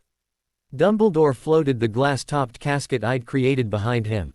The rest of the teachers had been given the task to restore order to the school. I did not envy them. The mess at the Hufflepuff table was of epic proportions. The other tables had large messes also, caused from all the excitement. At the stairs to his office, Dumbledore floated the casket over the edge and up to the floor his office was on. I put Ginny down as I didn't want to drop her on the stairs. She looked back at me and swayed her hips provocatively at me as she climbed up first. I gave her looks to make sure she knew I liked it, which caused her to quietly laugh. At the top of the stairs and before we went in, she took a quick moment to kiss me again. I loved that girl, she was so much fun. Walking into Dumbledore's office, we saw him backing away from his fireplace. A moment later, the fireplace flashed green and 2 people came out. Auror Kingsley Shacklebolt was back, and to my surprise, Director Amelia Bones. "Harry has something for you," Dumbledore told them, motioning to the glass-topped casket. If I didn't know better, I'd say that Dumbledore was embarrassed he couldn't explain this, but he'd played his cards so close to the vest. It was hard to tell. The 2 Aurors walked over and looked. Despite the remnants of food on the body, it wasn't too hard to tell who it was. "Merlin's ghost." Bones swore. "It's him." "No, it's Voldemort," I said cheekily. I got a glare from Bones and a quiet snuggle from Ginny. Part of me wanted to pout when Ginny's sound didn't get a sour look. Bones looked at Dumbledore. "How did this happen?" "I'm afraid I cannot take credit," he said sagely. "Harry brought him here and put him in this state." She looked at me. "I summoned him," I answered with a straight face. "What?" Her eyes looked like they wanted to pop out of her head. Shacklebolt's look was similar. "I summoned him. You know, Accio Tom Riddle, wait a few minutes for him to come flying through the air, and voila. He came through the doors, hit the Hufflepuff table and slid to a stop right in front of me." "That would explain the eggs and strawberry jam," Shacklebolt's deep voice said dryly. That earned him a glare from his superior before she looked to Dumbledore. He sighed. "I know. I told him it wouldn't work when he did it, but Dumbledore held out his hand towards Sleeping Ugly. And then what happened? Bones asked me. I guess she had to ask, it was her job to investigate. I cast a spell to keep him from attacking anyone. So, I now hand him over to you to dispose of him so that he never attacks anyone ever again. I believe it is the Ministry's job to defend the populace from criminals. I know it's not my job, even if Dumbledore says there is a prophecy about me vanquishing the Dark Lord. I snickered on the inside as Bones's head whipped around to look at Dumbledore. Ginny looked amused too. Strangely, Shacklebolt looked surprised. I guess Dumbledore didn't share the part of the prophecy riddle new to the Order. That struck me as short-sighted, but who know what Dumbledore really thought. I assume this would be the prophecy that caused all the ruckus last June. Dumbledore gave her a reluctant nod. What did the prophecy say? She asked. When Dumbledore didn't answer, I said, basically, that the person who could vanquish the Dark Lord was about to be born, he would be marked. I pointed to my scar, and that I would have a power that Riddle didn't know, and finally that I couldn't really live my life until he was defeated. As far as I'm concerned, my part is done and he's all yours. Dumbledore sighed. Actually, Harry, you have more to do. Until he can be truly killed and you do so, then the prophecy is not fulfilled. I laughed, I couldn't help it. Only Ginny didn't seem bothered by that. You may interpret vanquish as kill, but I interpret it as defeat and I've done that. He's not waking up and I have no intention of killing anyone, even those that deserve it. There are other ways to punish them. What spell did you use on him? Bones asked with a glance back to the body under glass. Amor principis osculum, I calmly answered. No one said anything for a moment. That would be love's first kiss, if I remember my Latin, Bones finally said, breaking the long silence. I've never heard of the spell, but why did you pick that? 'Cause Dumbledore insisted that love was the power that Riddle didn't know, although I disagree. I thought being a mage was the answer, but then I'm not a barmy old man who thinks deep thoughts, either. Dumbledore nodded, but Bones still looked puzzled. And what does that charm do? You've heard of Snow White, right? The fairy tale or the real story? She asked seriously. That threw me for a loop. You mean that story is real? Mostly, she admitted with a wry smile. The tale has been changed a little over time, but it's true for the most part. She looked back to the body for a moment. So, you're implying that he can only be awakened by the kiss of his first love? I answered smugly. Damn, that's brilliant, Shacklebolt murmured. And that brilliant person is my boyfriend, Ginny said happily, squeezing me with her arm that was around my waist. I leaned down and brushed her cheek with a kiss. Bones was smiling more and more as she thought it through. Thank you very much, Mr. Potter. I know Minister Scrimgeour will probably try to take some credit for this, but I'll do my best to make sure everyone understands you did it all. Whatever, I just want to enjoy life. And not have to worry about a self-styled Dark Lord or his minions jumping out from behind some corner and trying to kill me, I tell her with a shrug. Shacklebolt snorted. That seems unlikely now. Several people we thought were Death Eaters and were keeping an eye on fell over not long before we were called here. Or at least we thought they were Death Eaters, he said with some doubt. We can't find a dark mark on them. I smiled a little evilly, knowing it was because I removed their dark mark. How fortunate for all of us. Dumbledore was still looking unhappy. As much as I don't want to do this, I believe I must point out that 3 students also fell unconscious when Harry was doing some magic to Severus Snape. I believe he is responsible for their condition. Ginny and I gaped at Dumbledore. What did he think he was doing? Was he trying to get me locked up in Azkaban or was he going senile? A coincidence and your allegation cannot be proven, I said as I decided that Dumbledore would be getting very little of my help from now on. I understand and agree with your idea of doing the right thing and not the easy thing, but these are Death Eaters we're talking about. They deserved anything bad that happens to them. At least he wasn't pressing the issue with what I did to Snape, but then again, I was reacting to a deadly attack and he knew that was defensible. Bones looked at me very intently for a moment before looking over to Riddle's body. Turning to Dumbledore, she firmly said, I'm afraid I can't agree, Dumbledore, unless you can prove Mr. Potter was responsible. I am unaware of any magic he could employ to do such a thing.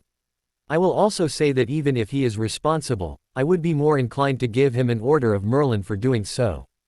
However, if you insist upon an investigation, the only charges I could bring him up on are for acting in a vigilante manner, and if I do that, then there is an organization I've heard about called the Order of the Phoenix that I'd need to investigate too. I wanted to shout, "Go Director Bones." It was hard to keep a straight face.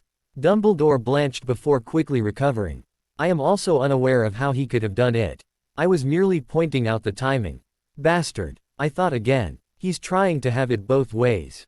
Without further evidence, I ruled that it was a coincidence. Bones turned to me and gave me a lopsided smile so only Ginny and I could see it. I could have given the stern woman a hug at that moment. Instead, I smiled ever so slightly and nodded formally to her. "Thank you, Director." After all of that, I decided I'd never tell Dumbledore that I noticed that all of the dark marks were visible while I was in the Voldemort network, which makes sense when you think about it. I mean, DLE would press his wand to one guy's arm and they would all come to him. Anyway, I'd just removed the mark from all of the Death Eaters.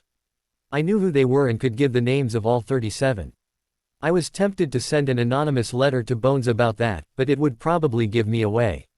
"You're welcome." I shook her extended hand. "Mr. Potter, on behalf of the Ministry, I most sincerely thank you for your capture of Tom Riddle. You should expect an Order of Merlin for this, a first-class award if I have my way." "You're welcome," I told her with a slight nod. She was a bit intimidating at first glance. But I liked her the more I got to know her. Bones got Dumbledore to make the casket a portkey and the Aurors left with their prisoner. "Harry, we have one more thing to discuss." "Good. I'm glad you didn't forget the reimbursement for what you gave the Dursleys from my vault without Potter permission." I wasn't going to let him off easy. His disappointed look returned, not that I cared. "Harry, that really isn't important." I smiled at winning the battle. "Lovely. I'm glad you see it that way. Since it isn't important to you, then you can pay me 9,000 galleons. I knew it really should be 50 less than that. But let's call the extra interest. I'm afraid I don't have that much on me," he said dryly. "Do you have your vault key?" "Yes." "Why?" I smiled and held out my hand. It turned blue and a couple of seconds later, my little book of bank drafts appeared in my hand, courtesy of a very special summoning charm to retrieve it from my trunk in my dorm room. "Here," I said very helpfully as I tore out a draft, "you may use one from my book." He sent me a piercing look, but proceeded with writing out the draft and pressing his key to it, since I had so neatly boxed him into a corner. Ginny looked to be having a very difficult time holding her amusement in. Her leg was bouncing as if she couldn't sit still from excitement. Dumbledore handed me the signed draft, which also had a generic key image in the box and a bold, verified, written over it. "Thank you, I appreciate you correcting your mistake." "Yes, well, what I really wanted to discuss was your magical power now," he said very seriously. I shrugged. "Professor Flitwick said I was a mage. I didn't know that, but I see that he's correct." I cocked my head as new information came to me from a question I asked Magic. "I'm the first one since Merlin. How do you know that, Harry?" I asked Magic. I explained as if it should have been obvious. Ginny looked very surprised. I thought I had told her I could get information from Magic. But I guess not. Or perhaps she was surprised to see me actually do it. He looked at me strangely for a moment. "That's how you know about the charm you cast on Riddle to keep him asleep, wasn't it?" "Of course. I find it useful to study because that knowledge comes a lot faster, but anything magical that I really need to know is available if I only ask for it." Magic was really great as it could provide for almost anything. There were real limits. Creating real life was the most obvious, and the closely related act of bringing someone back from the dead another. Dumbledore slowly nodded. "You did attack Mr. Malfoy and Professor Snape, didn't you?" "Snape attacked me first, Headmaster, please don't forget that. I did nothing more than defend myself. I know I just admitted to it. But I was acting in self-defense and so I wasn't really worried." "That's Professor Snape," he corrected me automatically. "You're assuming he continues to be a professor," I returned a little more sharply than I had intended. I may have been a little rash in what I did, because who's to say what removing a dark mark does to a person, but he's a bad person so I don't feel badly about what I did. Actually, I knew he would need to search for a new defense professor as Snape would be unable to teach anymore. At the time, it seemed that the best way to remove the Dark Maw RK was to remove the magic that supported it. Of course that raised the question of whether that made Snape a squib or a muggle. I found it amusing that I had turned all the purebloods that had joined Riddle into the very thing they hated most. What did you do to him? Dumbledore tiredly asked. Or what do you think your actions did to him? I think we'll have to wait and see. The important thing to remember is that he'll no longer have a dark mark influencing him, so if he's still a great greasy git to everyone, then that is his real personality. At least I didn't kill him, I pointed out. That seemed to mollify the old man somewhat. While Dumbledore continued to stare at me and try to figure out what to say next, I distracted him with, oh, and I can remove the curse on the defense pass. Ishinsa teachers can stay longer than a year. It's really a voodoo spell and I'll do that as soon as you get a good teacher. He shook his head, looking very disappointed that I had placed a condition on my help. And Mr. Malfoy. Excuse me, I wasn't sure what Malfoy had to do with Snape in the man's position. What of the attack on Mr. Malfoy on the train? He pressed, probably trying to see if I would admit to anything here. Malfoy has insulted and attacked my friends and me multiple times over the last 5 years, and by that I mean that he initiated them. If fate should return some of that to him in some way, I said. Admitting nothing, I won't shed any tears. Of course, as a person with no magic, he won't be in Hogwarts any longer, I thought with a mental smile. I noticed the NKLE in Dumbledore's eye had yet to come back. I suspected anything else I had to say to him today would not help it to return. How did this happen, Harry? How did you get all of this power? I saw him glance at Ginny, obviously wondering if she knew. I quickly threw my mind shield charm around her, knowing that would stop legilimency attacks. I really should have done that earlier. Dumbledore probably wouldn't attack her that way. But one never knew. She and I were going to have to learn real occlumency someday. Fortunately for me, I had expected this question to come from him one day, so I was prepared. Funny you should ask that, Headmaster. You see, shortly after you sent me back to the Dursleys this last summer, you know the ones, my loving relatives who forced me to live in a cupboard for 10 years. Starved me half the time, and never bought me anything. I enjoyed twisting that knife, again. Yes, Harry, I'm familiar with them, he said with a little exasperation leaking out. Well, my loving uncle was forcing me to work in the back garden as a thunderstorm came. During that time, I was struck by lightning. When I realized I wasn't dead, I went into the house and my lovin' uncle tried to hit me for bringing mud in the back door of the house.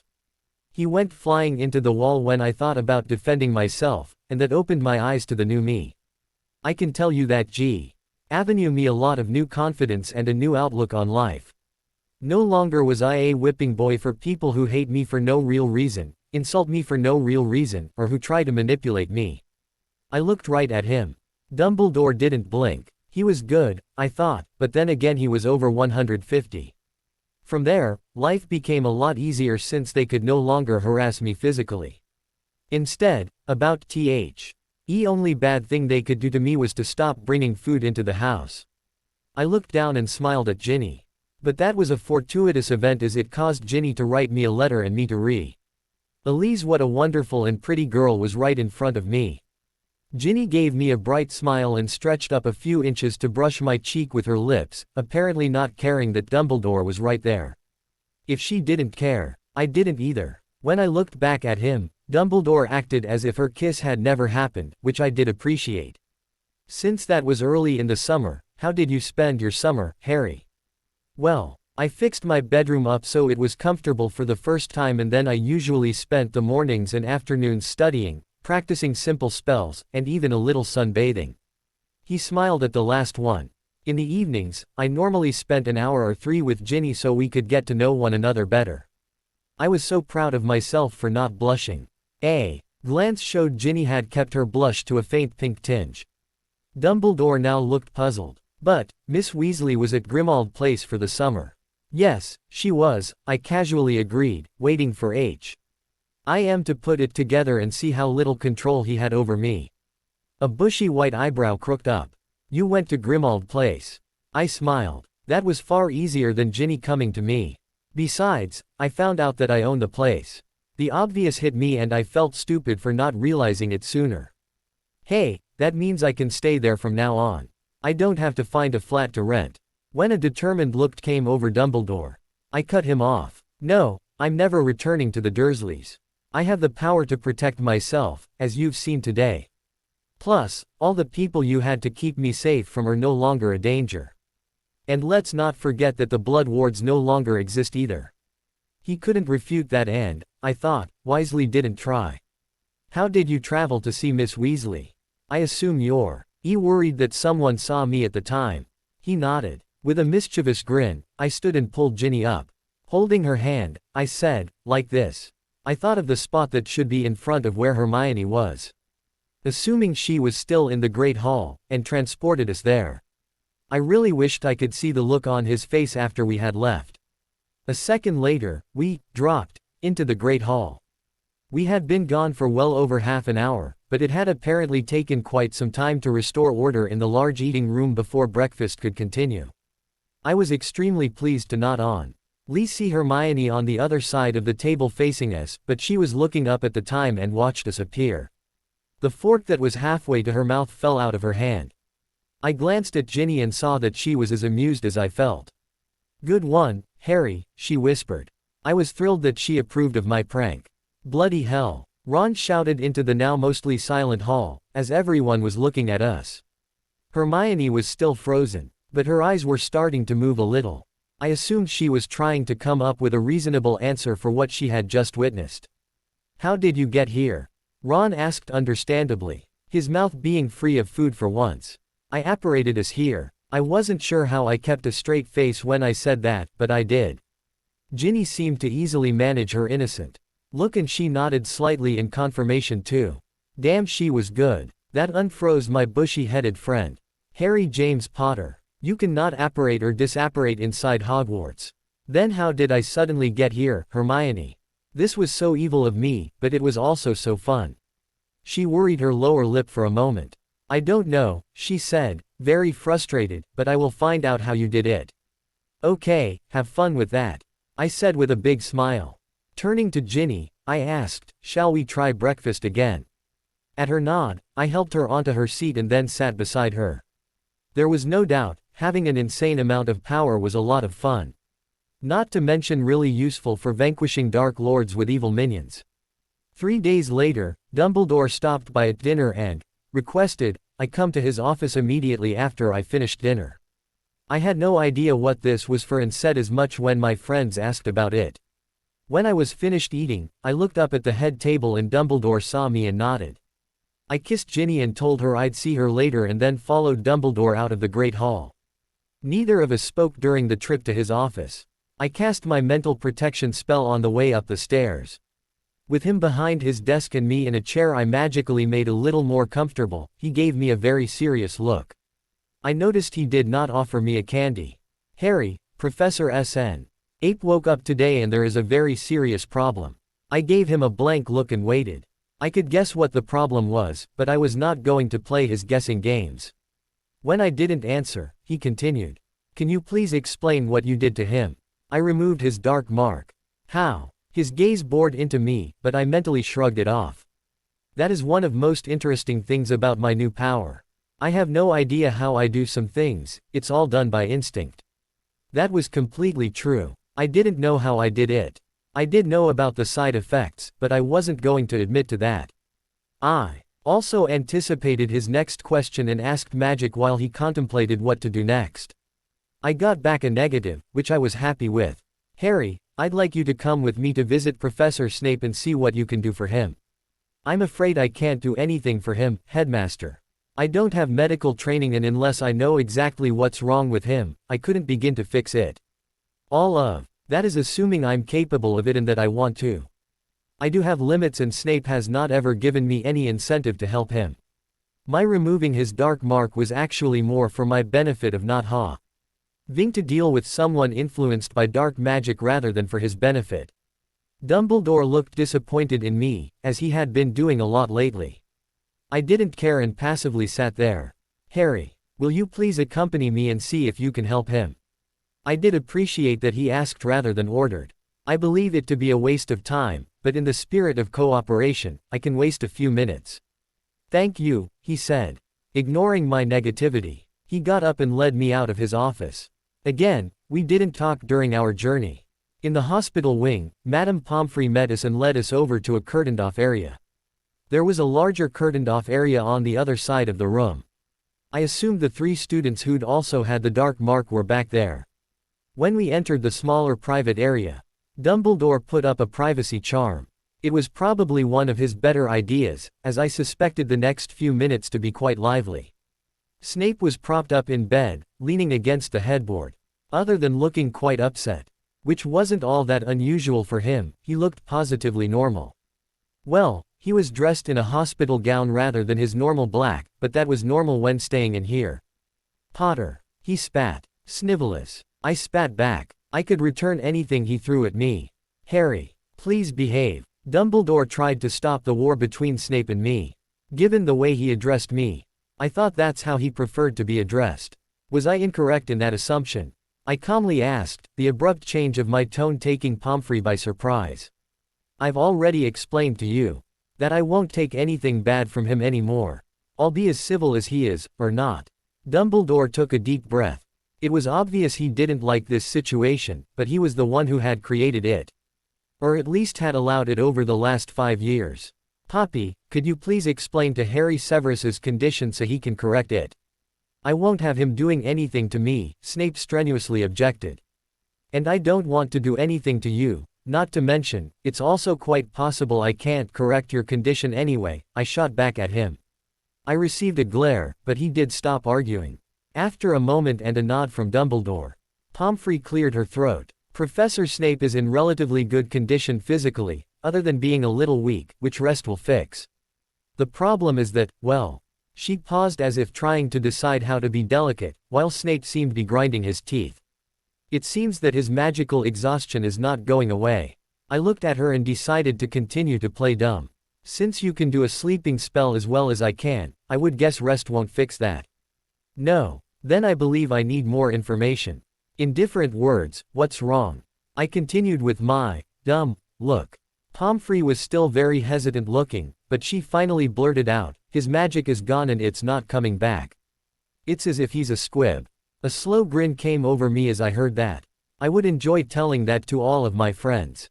Snape, however, looked so angry he was turning red and maybe even heading towards a light purple, just like my so-called uncle. Considering his normally sallow complexion, I thought that was a real feat. And you want me to do what, exactly? I asked. Dumbledore answered instead of Pomfrey. I want you to ask magic how to correct the problem, Harry. I shrugged and pretended to look thoughtful, since I had already done this. After about half a minute, I came back to the present. Does he still have his magical core? Pomfrey shook her head. Then I'm sorry. But once a magical core has left a body, it's gone. Doing my very best to keep a straight face, I asked, so, I guess we'll be getting a new defense teacher. Dumbledore had been covering for the last few days. Potter, I'll get you for this. Snape yelled at me. You do realize I probably saved your life by doing this, right?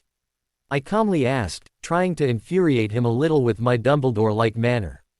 Dumbledore shot me a piercing look. What do you mean by that? Surprisingly to me, Snape didn't yell and even looked a little interested in my answer, along with his still towering anger. Well, I can't be sure as I didn't really take the time to try to fully understand the dark mark and the one who can tell us won't ever be waking up, but there was something like a thread leading away from the mark itself. It seems quite likely that if Riddle was to die, it would take all of Death Eaters with him, sort of as the ultimate in ensuring loyalty. I wasn't totally sure of that. But there was something in the dark mark one didn't understand and that might have been it. Whether it was true or not, it sounded like a great, CYA, answer. Snape's complexion went beyond sallow to white. Apparently he had never thought of that. So, if you want, you can think of that as my one good deed for you, Snape. Don't expect any others. Dumbledore sighed with great exasperation. If you would like to stay, Severus, you may continue to teach potions. Horace doesn't really want to be here and he can go, now that it's safer. I couldn't help it, I chuckled.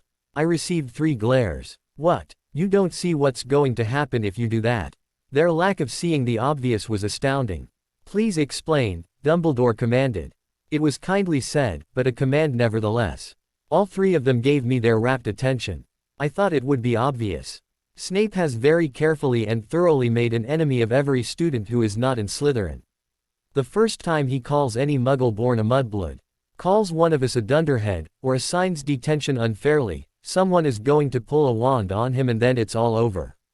In fact, I might as well start a betting pool. Now as to who it'll be and how long it will take, I said with a grin. But he's a professor, Pomfrey objected, just like Hermione would have. As I said, my smile not wavering, he's made a lot of enemies because of his childish actions and antagonistic treatment of students. After a slight pause, I quietly added, which someone did not prevent. Snape exploded and started yelling. Dumbledore. He got his, exasperated and disappointed, look again.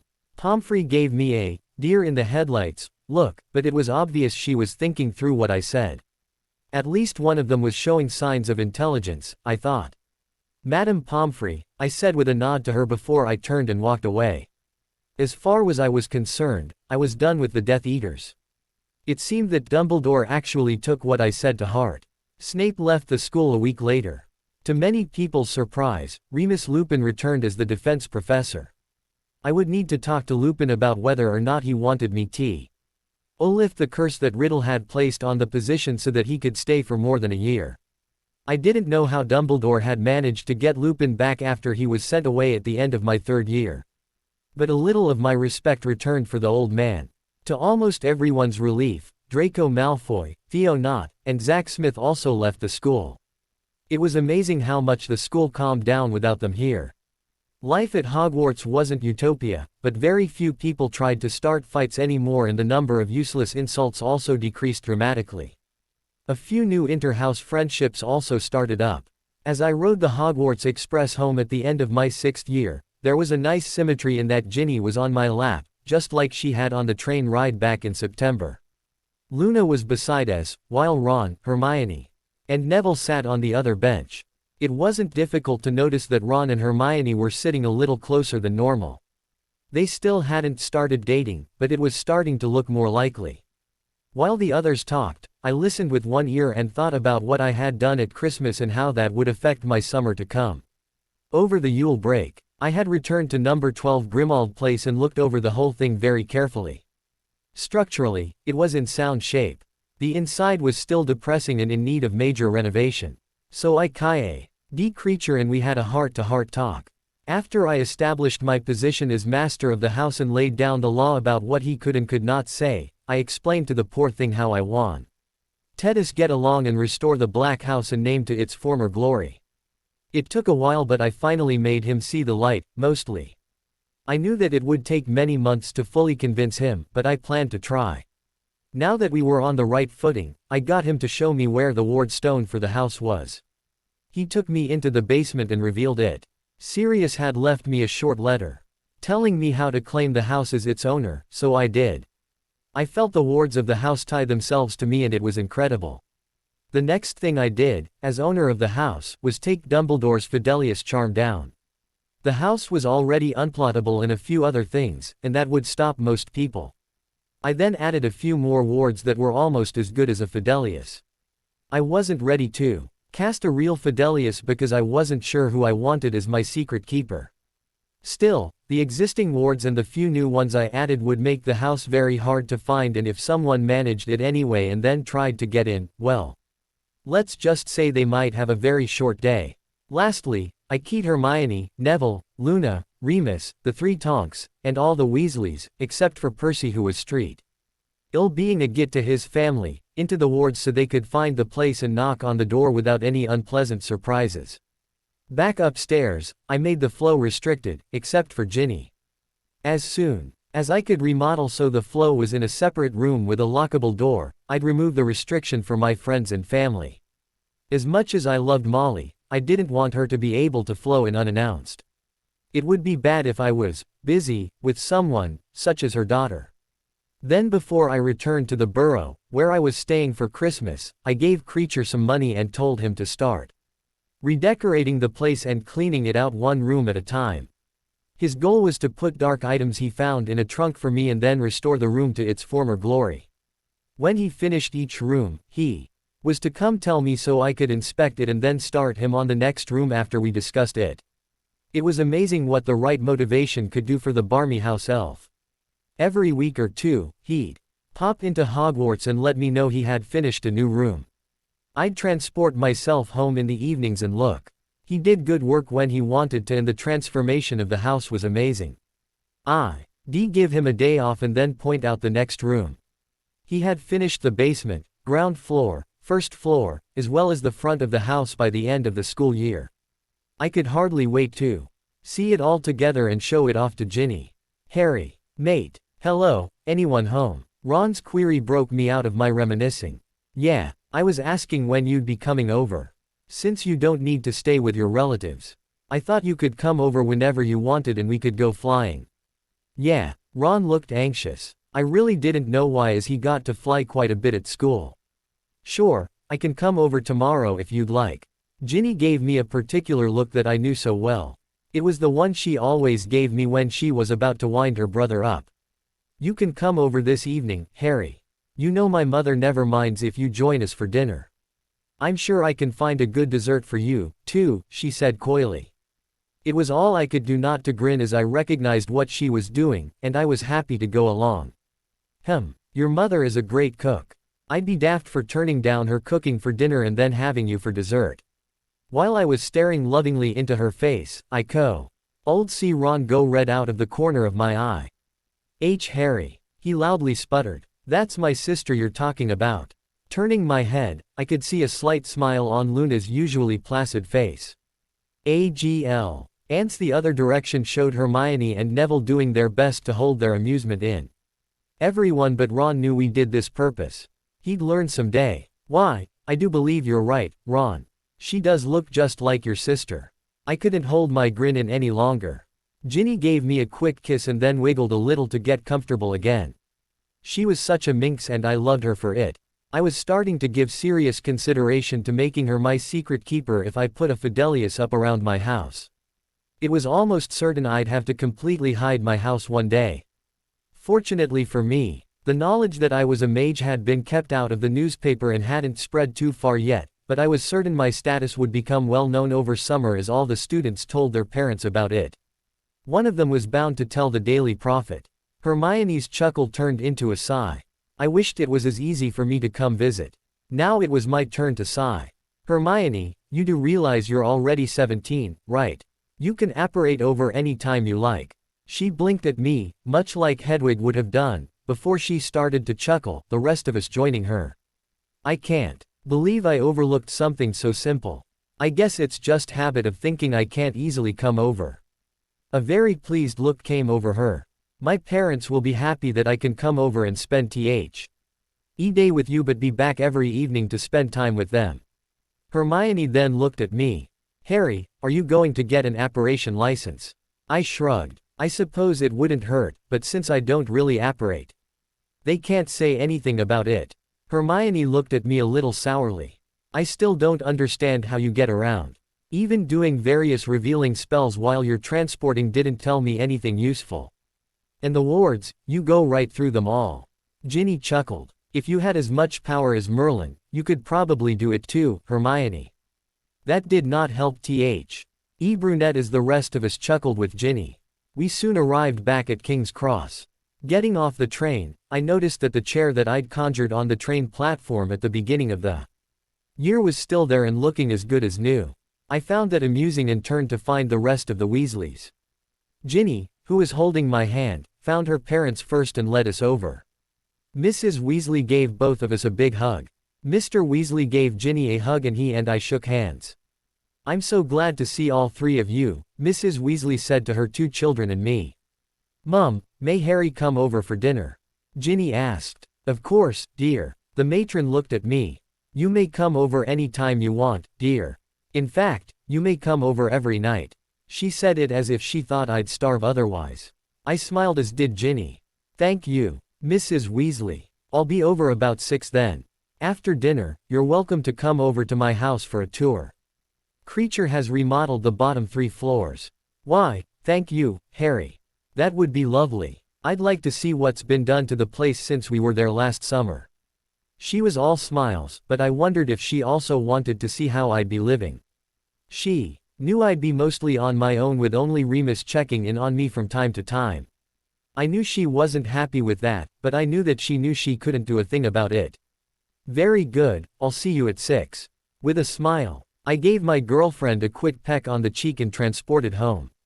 I was quite sure I'd be hearing about that later, but it could be a fun argument. Makeup snogging was a lot of fun. Arriving home, I called for Creature and he popped in.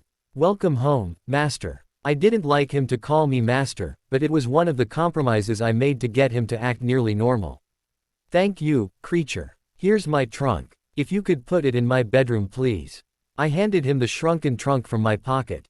I won't be home for dinner, but most of the Weasleys will be joining me for tea between 8 and 9. A light dessert would be appropriate. Yes, Master. As you were then, I'll take a tour and then I shall be off to the Weasleys for dinner. Creature bowed and left. I took my tour and was mostly happy with what I saw. The house was only missing one important thing. Seeing the house fixed up really helped me to understand how much Creature fought with Sirius, doing absolutely as little as possible. At 6, I transported myself to the Weasleys' back porch. Ginny was waiting for me on the swing with a smile. I smiled as I strode over to her and we kissed, deeply. Since we had a moment, I held her tightly and looked into her eyes. Ginny, I breathed her name. Are you truly happy with us? She nodded. Truly. And you? I couldn't stop the smile. Truly. I kissed her again. Why do you ask? There was something in her look or voice that I couldn't quite place. I almost blurted out my deepest feeling right then, but I managed not to. It wasn't the right time or place. But there was another thing I could tell her. Because I want you to know that I've finally figured out what love is and, well, I love you very much. Somehow, her smile got bigger just before she attacked my lips. We were in the middle of probably the best snog of my life when Ron's voice called out. Hey, if you two will leave each other's virtue intact, you can come in and eat. Hey, that hurt. Ronald Weasley. I can't believe you said that about them. His mother yelled, clearly heard despite the fact that she was in the house and we were outside. Ginny and I both pulled back from the kiss laughing. It was a good thing we were holding on to one another, we were laughing that hard. When we got a hold of ourselves, she told me, I love you too, Harry, before she stood up on her tiptoes to give me a quick kiss as if to seal what she had told me. We walked in arm to find the entire family there, except for Charlie and Percy. Ron was sulking and rubbing his shoulder. But the rest of the brothers greeted me warmly. Dinner went well. Mrs. Weasley's food was as good as usual and I had a blast there. I think what made it so wonderful was being treated just like one of the family. Well, that and sitting next to Ginny. After dinner, I told them all to take the flow to the House of Black, after about half a minute while I gave them temporary access. I threw a pinch of flow powder in and left. After giving them all access, Ginny came out first, followed by the twins, Ron, Bill, and then her parents with Mr. Weasley being last. Everyone looked amazed as they looked around at the spotless room that was decorated in a bright and cheery way, while also showing its luxurious roots as the Blacks might have had it. Ginny was having to fake it a little as I had already brought her here a few times during the school year and she'd already seen a few of the remodeled rooms, but she still enjoyed seeing all of the changes.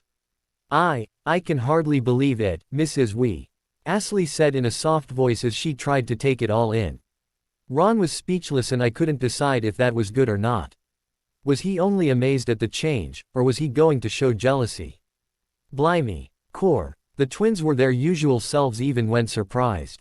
Bill and Mr. Weasley looked around very appreciatively. Very nice, Harry, Bill said. I like what you've done with it. Thanks, Bill. Creature has really done all of the work. I only supervised. Creature. Seriously? Mr. Weasley asked. Yes. We've come to an agreement on how to live and work together. Come on, let me show you Arrow. And then we can sit down for some tea.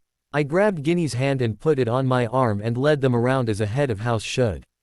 Ginny blushed a little as she played mistress of the house. I liked the feeling of her being there, which continued a few of my previous ideas from earlier in the evening. By the time the Weasleys left, With Ginny leaving a few minutes after everyone else, all of them were happy for me being here. I anticipated a wonderful summer. I spent most of my 17th birthday in Gringotts. The goblins said it was their policy that no one could be down in the vault area unsupervised. So I took pleasure in keeping one of them sitting in the cart waiting on me for nearly 5 hours. It took me quite a while to go through everything in the Potter family vault. Most of the heirlooms only had sentimental value, but that made me treasure them all the more. There was plenty of gold there, but I ignored it all and concentrated on the items and papers.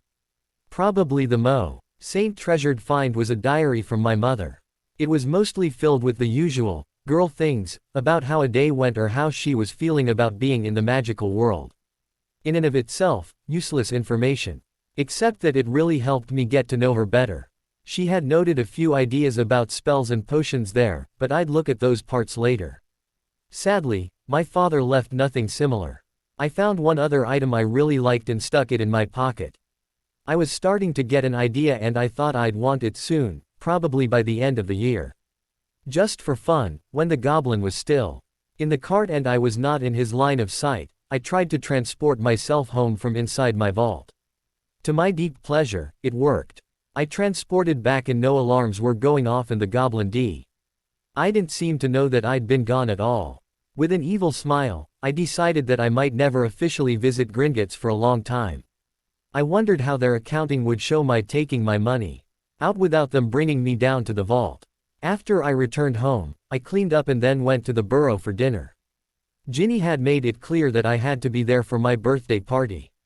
I had a great time with everyone there. Hermione, Neville, and Luna joined the Weasleys. One of the most amusing things was watching Hermione. I could see her practically bouncing and wanting to share her news with everyone. But she also was trying to hold back because it was a party for me. I finally decided to put her out of her misery for everyone's peace of mind. I really didn't want her exploding or something. So, Hermione, I started during a pause while we all sat around talking. You look as if you know something special. Would you like to share? She gave me a look like I'd caught her with her hand in the biscuit jar. I don't want to spoil your fun, Harry. Nonsense. I'm having fun now and I'm sure I'll have more later. Go ahead, I encouraged her. Ginny received some news too and she can go afterwards. My girlfriend gave me a shy but pleased smile. Her mother beamed, her pride showing to everyone. Well, if you insist, Hermione said as she reached into her pocket and pulled out a button. She didn't say anything, she just held up her button. It said, HG, on it in gold, unlike prefect buttons that were in silver. Congratulations, Hermione. You got a button with your initials on it. I excitedly told her. Her eyes narrowed for a brief moment as if going for a glare before she started smiling when she realized I was having her on. Everyone else called out their congratulations on her making head girl. While they were busy doing so, I pulled something out of my pocket. I just wished I knew who made head boy, she said. I'd really like to know who I'll be working with. I casually flicked the object in my hand her way. She caught it and gave it a look before she squealed and ran across the room to me to give me a hug. What? Ron asked. Neville had figured it out and gave me a salute. I returned a nod to my quiet friend. Luna was even quieter and just turned down the dreaminess for a moment along with a smile as congratulations. I'd only told Ginny my news. And she had enthusiastically congratulated me. I have the matching badge, I replied. With much playfulness, at least for Hermione, she acted like she was the queen and presented me with my badge that had HB on it. I took it back from her with a smile. Everyone congratulated me as well.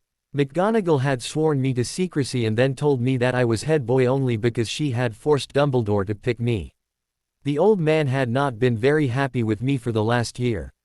He didn't seem to like my can-do attitude since I'd become a mage, because my preferred direction was not his preferred direction for me. Ginny, your turn, I prompted her with a smile. She smiled back at me. Thanks to Harry's help, I got exceeds expectations on my astronomy and history of magic owls, and an outstanding on everything else. I managed to kiss the top of her head just before Hermione was back over, giving Ginny a hug this time. When everyone started to congratulate her on her owl scores, I stopped them. Hold on, Ginny has one more bit of news. Ginny looked puzzled. What? That was all that was in my letter, other than the form for what classes I want at the Newt level. That's because this didn't come in an all post. I took a few minutes today on my way home from the bank to stop by Hogwarts and talk to McGonagall. Harry, only you could go from one side of London to the other side of London by way of Scotland. Everyone laughed, as did I, but I mentally made a note to myself to one day get the twins to tell me how they talked like that. Yeah, well, it was easy enough to pop into her office. You should have seen the look on her face when I suddenly appeared. Well, and the fact that I had to pull a shield up to save myself from getting hexed. That drew more laughter, as I had intended. Anyway, she told me who the head girl was and we talked about who was going to be the Quidditch captain. I pulled another badge out of my pocket and presented it to Ginny with a smile. Here you go, Captain. Her eyes lit up and she threw herself at me. I hugged her tightly and whispered, "You deserve it," in her ear. As almost everyone finished clapping, Ron asked with a frown, "But, you were captain last year."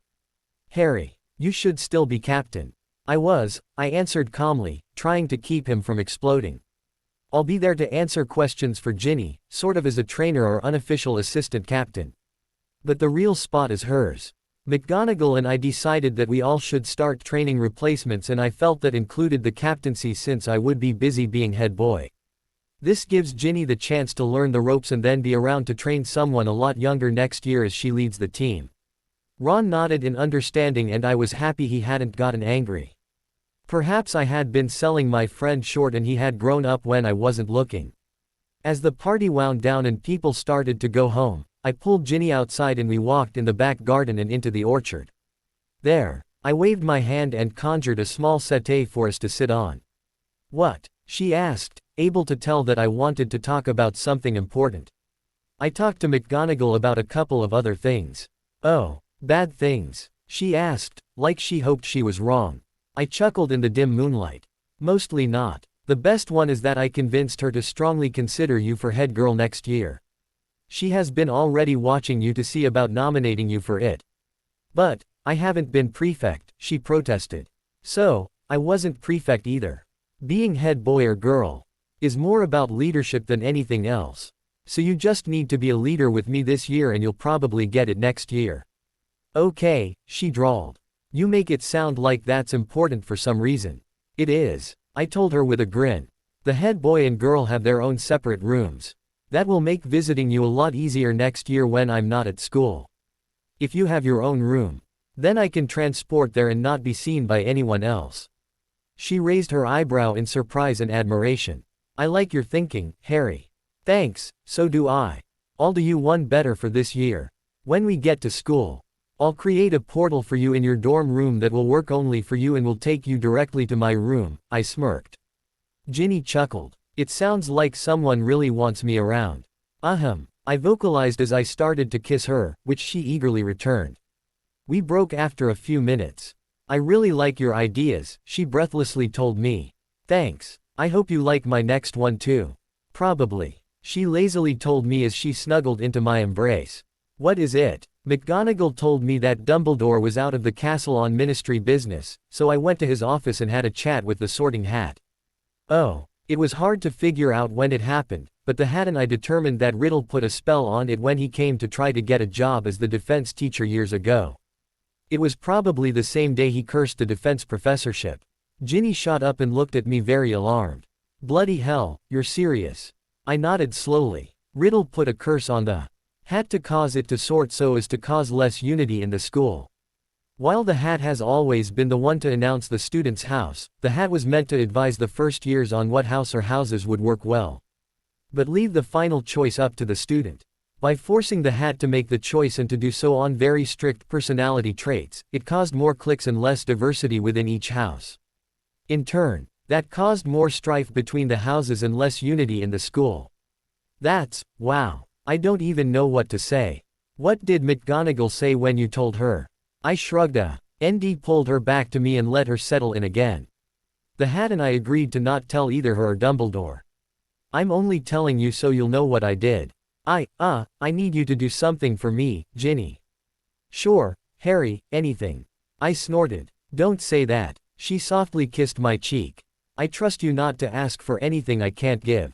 I could barely make out the brown of her eyes in the moonlight. But her trust and sincerity were easily visible on her face. I wanted you to know because I need someone who will help keep me in check. I think I understand Dumbledore a little better now. I can now see that when a person has so much more power than anyone else, it would be easy to do things to people they don't want, yet thinking you're doing it for their own good all the while. I don't want to do that or be that way, ever. I need you to keep watch over me and tell me when I'm wrong. I think that is Dumbledore's biggest problem. He's all alone and never really had anyone to tell him no when he wanted to do something stupid. Ginny quietly chuckled. Only you, Harry, could call Dumbledore stupid and make it seem reasonable. She moved a little and kissed my cheek. I'll be our conscience for as long as you'll let me, Harry. I hugged her tightly. Thank you, Ginny. You don't know how good that makes me feel. Try anyway, she said. There was a hint of mischievousness in her voice. It wasn't hard to figure out what she wanted. I kissed her for all I was worth for a while before I vanished the settee and walked her back to the house.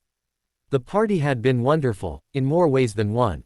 I felt incredibly nervous, almost to the point of about to being ready to hurl.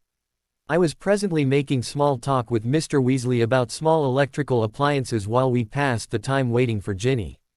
It was New Year's Eve and in a few hours it would be 1998. I was dressed in warm clothes and my Christmas present from Ginny.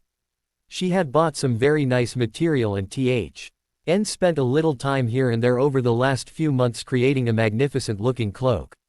Besides sewing it, she also put numerous charms on it for temperature control and protection. So never wrinkled and dirt seemed to be unable to cling to it. She had done a truly masterful job. By comparison, my present of a half-Kneazle with all the accessories seemed almost inconsiderate. Ginny loved cats, but still. I almost felt like a cad. She told me she loved the kitten and it was a great present, but I really wasn't so sure. On the other hand, I had planned this special date tonight for over a month and I hoped that would make up for my apparent lack of thoughtfulness in presents. A mostly black little kitten with a few white spots came bounding into the room. I smiled as Ginny walked in a moment later. She was dressed in jeans and a flannel shirt, just like me. However, she looked a lot nicer than I ever would. That gorgeous red hair, cute face, and blinding smile helped a lot. Well, if I have to be honest, she did have a few curves that I really appreciated as well. Ready? I asked. Almost. Let me get my cloak. No need, I told her and motioned her over. A flick of my hand caused my cloak to be double its original width. I held it out and she stepped to my side with another smile as I wrapped my cloak around her, too. I felt a hand fall on my shoulder and squeeze. Looking up, I saw Mr. Weasley give me a knowing smile. You two have fun this evening. He lightly kissed Ginny on the forehead and then left for the kitchen, where his wife was doing something that made a lot of noise. Pulling Ginny to me, I thought very carefully about where I wanted to go and transported us there. I had only been here once and that was during the day. At night, it was everything I had wanted. It was 12 days until the next full moon, so there was only a tiny crescent near the horizon. Between that and the cloudless sky, the stars looked magnificent. It's beautiful, Ginny breathed as she looked around. She also shivered despite the wonderful cloak around us. I magically created a barrier around us that blocked all the cutting wind. We still felt the cold in the air and stood in crunching snow. But now we had a chance to be cozy on this mountaintop with a little magical help. Where are we? Her head was still swiveling, taking in the brilliant stars above us. As our eyes adjusted to the dark, the outlines of other mountains could be seen around us. I turned us a little to the left and pointed down. See that glow down there? That's Hogwarts. You mean we're in the mountains above it? Uh-huh, I mumbled into her ear as I pulled her closer, wrapping my arms around her underneath the cloak. We both stood there and enjoyed nature and each other for a few minutes. Why are we here? She finally asked. I had wondered how long it would take her. Apparently, she was as caught up in the beauty of the place as I was. My hand came out of the cloak and waved. In front of us, a roaring fire surrounded by stones appeared. Another wave conjured a thick quilt over the ground. Now let's see if creature found what I asked for. Another wave caused a small cauldron on a tripod to appear, with two small tankards hanging from it as well. Looking in the cauldron, I saw a liquid and smiled. Success. Sitting her down, I drew 2 drinks before I put the tripod near the fire and sat down with her, arranging my cloak around us again. Very carefully, Ginny moved over and sat in my lap. A wave of my hand put a warm boulder behind me to lean against. We were warm, cozy, and in a lovely spot. I couldn't ask for much more. Ginny took a sip from the tankard I had handed her. A spiced wine. I'm told it's good for cold evenings. Remus had suggested it when I told him of my plans. I guess being a former marauder was good for thinking about little details. I have to admit, Harry, this was not what I expected when you told me you wanted to take me on a date on New Year's Eve. How should I take that? I asked lightly, hoping for the best. She moved a few inches and softly kissed me on the cheek. It's a very nice and romantic surprise, Harry. I like having you to myself, and a date under starry skies is always good. I couldn't suppress the grin I had after I heard that. Splendid. Part 1 of the mission has been accomplished. Part 1. She asked with a raised eyebrow. Taking you to a romantic place. With a little concentration, I levitated both of our tankards to the side, out of hitting and kicking range. Part 2 is to give you the other half of your Christmas present. Now both of her eyebrows rose. Wait a minute, you had another present and you didn't give it to me? She asked impishly. I could tell she was teasing me. But it was one of the things I liked about her. We never stayed serious for too long. I nodded to her. This didn't really cost me anything, as I found it in my family vault with a number of other things. But it does have sentimental value and I thought you would like it. Her teasing look melted. Harry, I can't take anything from your family like that. I really don't see it as you taking from my family, Ginny. I reached into my pocket and grasped it in my hand. Despite the fact that the warm wine had helped to settle my stomach and that I wasn't cold, my hand still shook a little. Damn my nerves. Holding out my hand in a fist with my curled fingers up, I told her, your father said I could give you this. I uncurled my fingers and heard Ginny gasp as she saw what was sitting in my palm. Harry, she weakly called out, as if she was about to have a panic attack. There was no stopping now, I had to go forward. Ginny, I love you so much. Will you marry me? I prayed she said yes. Ginny didn't say a word. That worried me for the brief moment until she held out her left hand, a hand that shook just like mine. With a sigh of relief, I slid the ring on her hand. She admired it a moment before a squeal of joy burst from her and she bowled me over. The anti-wrinkle charms on my cloak got a real workout as she wiggled on top of me and kissed me for all she was worth. Her hands ran all over my face and head. I just grasped her sides and tried to hold on and enjoy the moment. Quite some time and lots of snogging later, we were laying side by side, heads near the slowly dying fire, staring at one another. Ginny would look down to her hand from time to time and smile. I had the impression she was reassuring herself that this was real. I guess I won't need to worry about Dean any longer, I said cryptically as I propped myself up on one elbow. Why? What does Dean have to do with anything? I pulled her hand up and kissed her knuckles. At the beginning of last year, when everyone first found out about us dating, Dean told me that he had some interest in you. He then asked me to let him know if I ever stopped dating you so he could ask you out. Ginny chuckled as she moved a little to the side to get closer to me, making it so I was sort of leaning over her. I'm glad you sent your first letter when you did and that I didn't send my letter to Dean, or theirs. No telling how long it would have been before we got together. Yeah, that would have caused a major delay. I looked at her semi-seriously. If that had happened, do you think we still would have gotten together afterward? Or do you think we each may have moved on and not given us a chance? Ginny snorted. Oh please, Harry. I've always been waiting on you. I had to be patient while you figured girls out. But you were always in my sights. She blew me a kiss with her lips.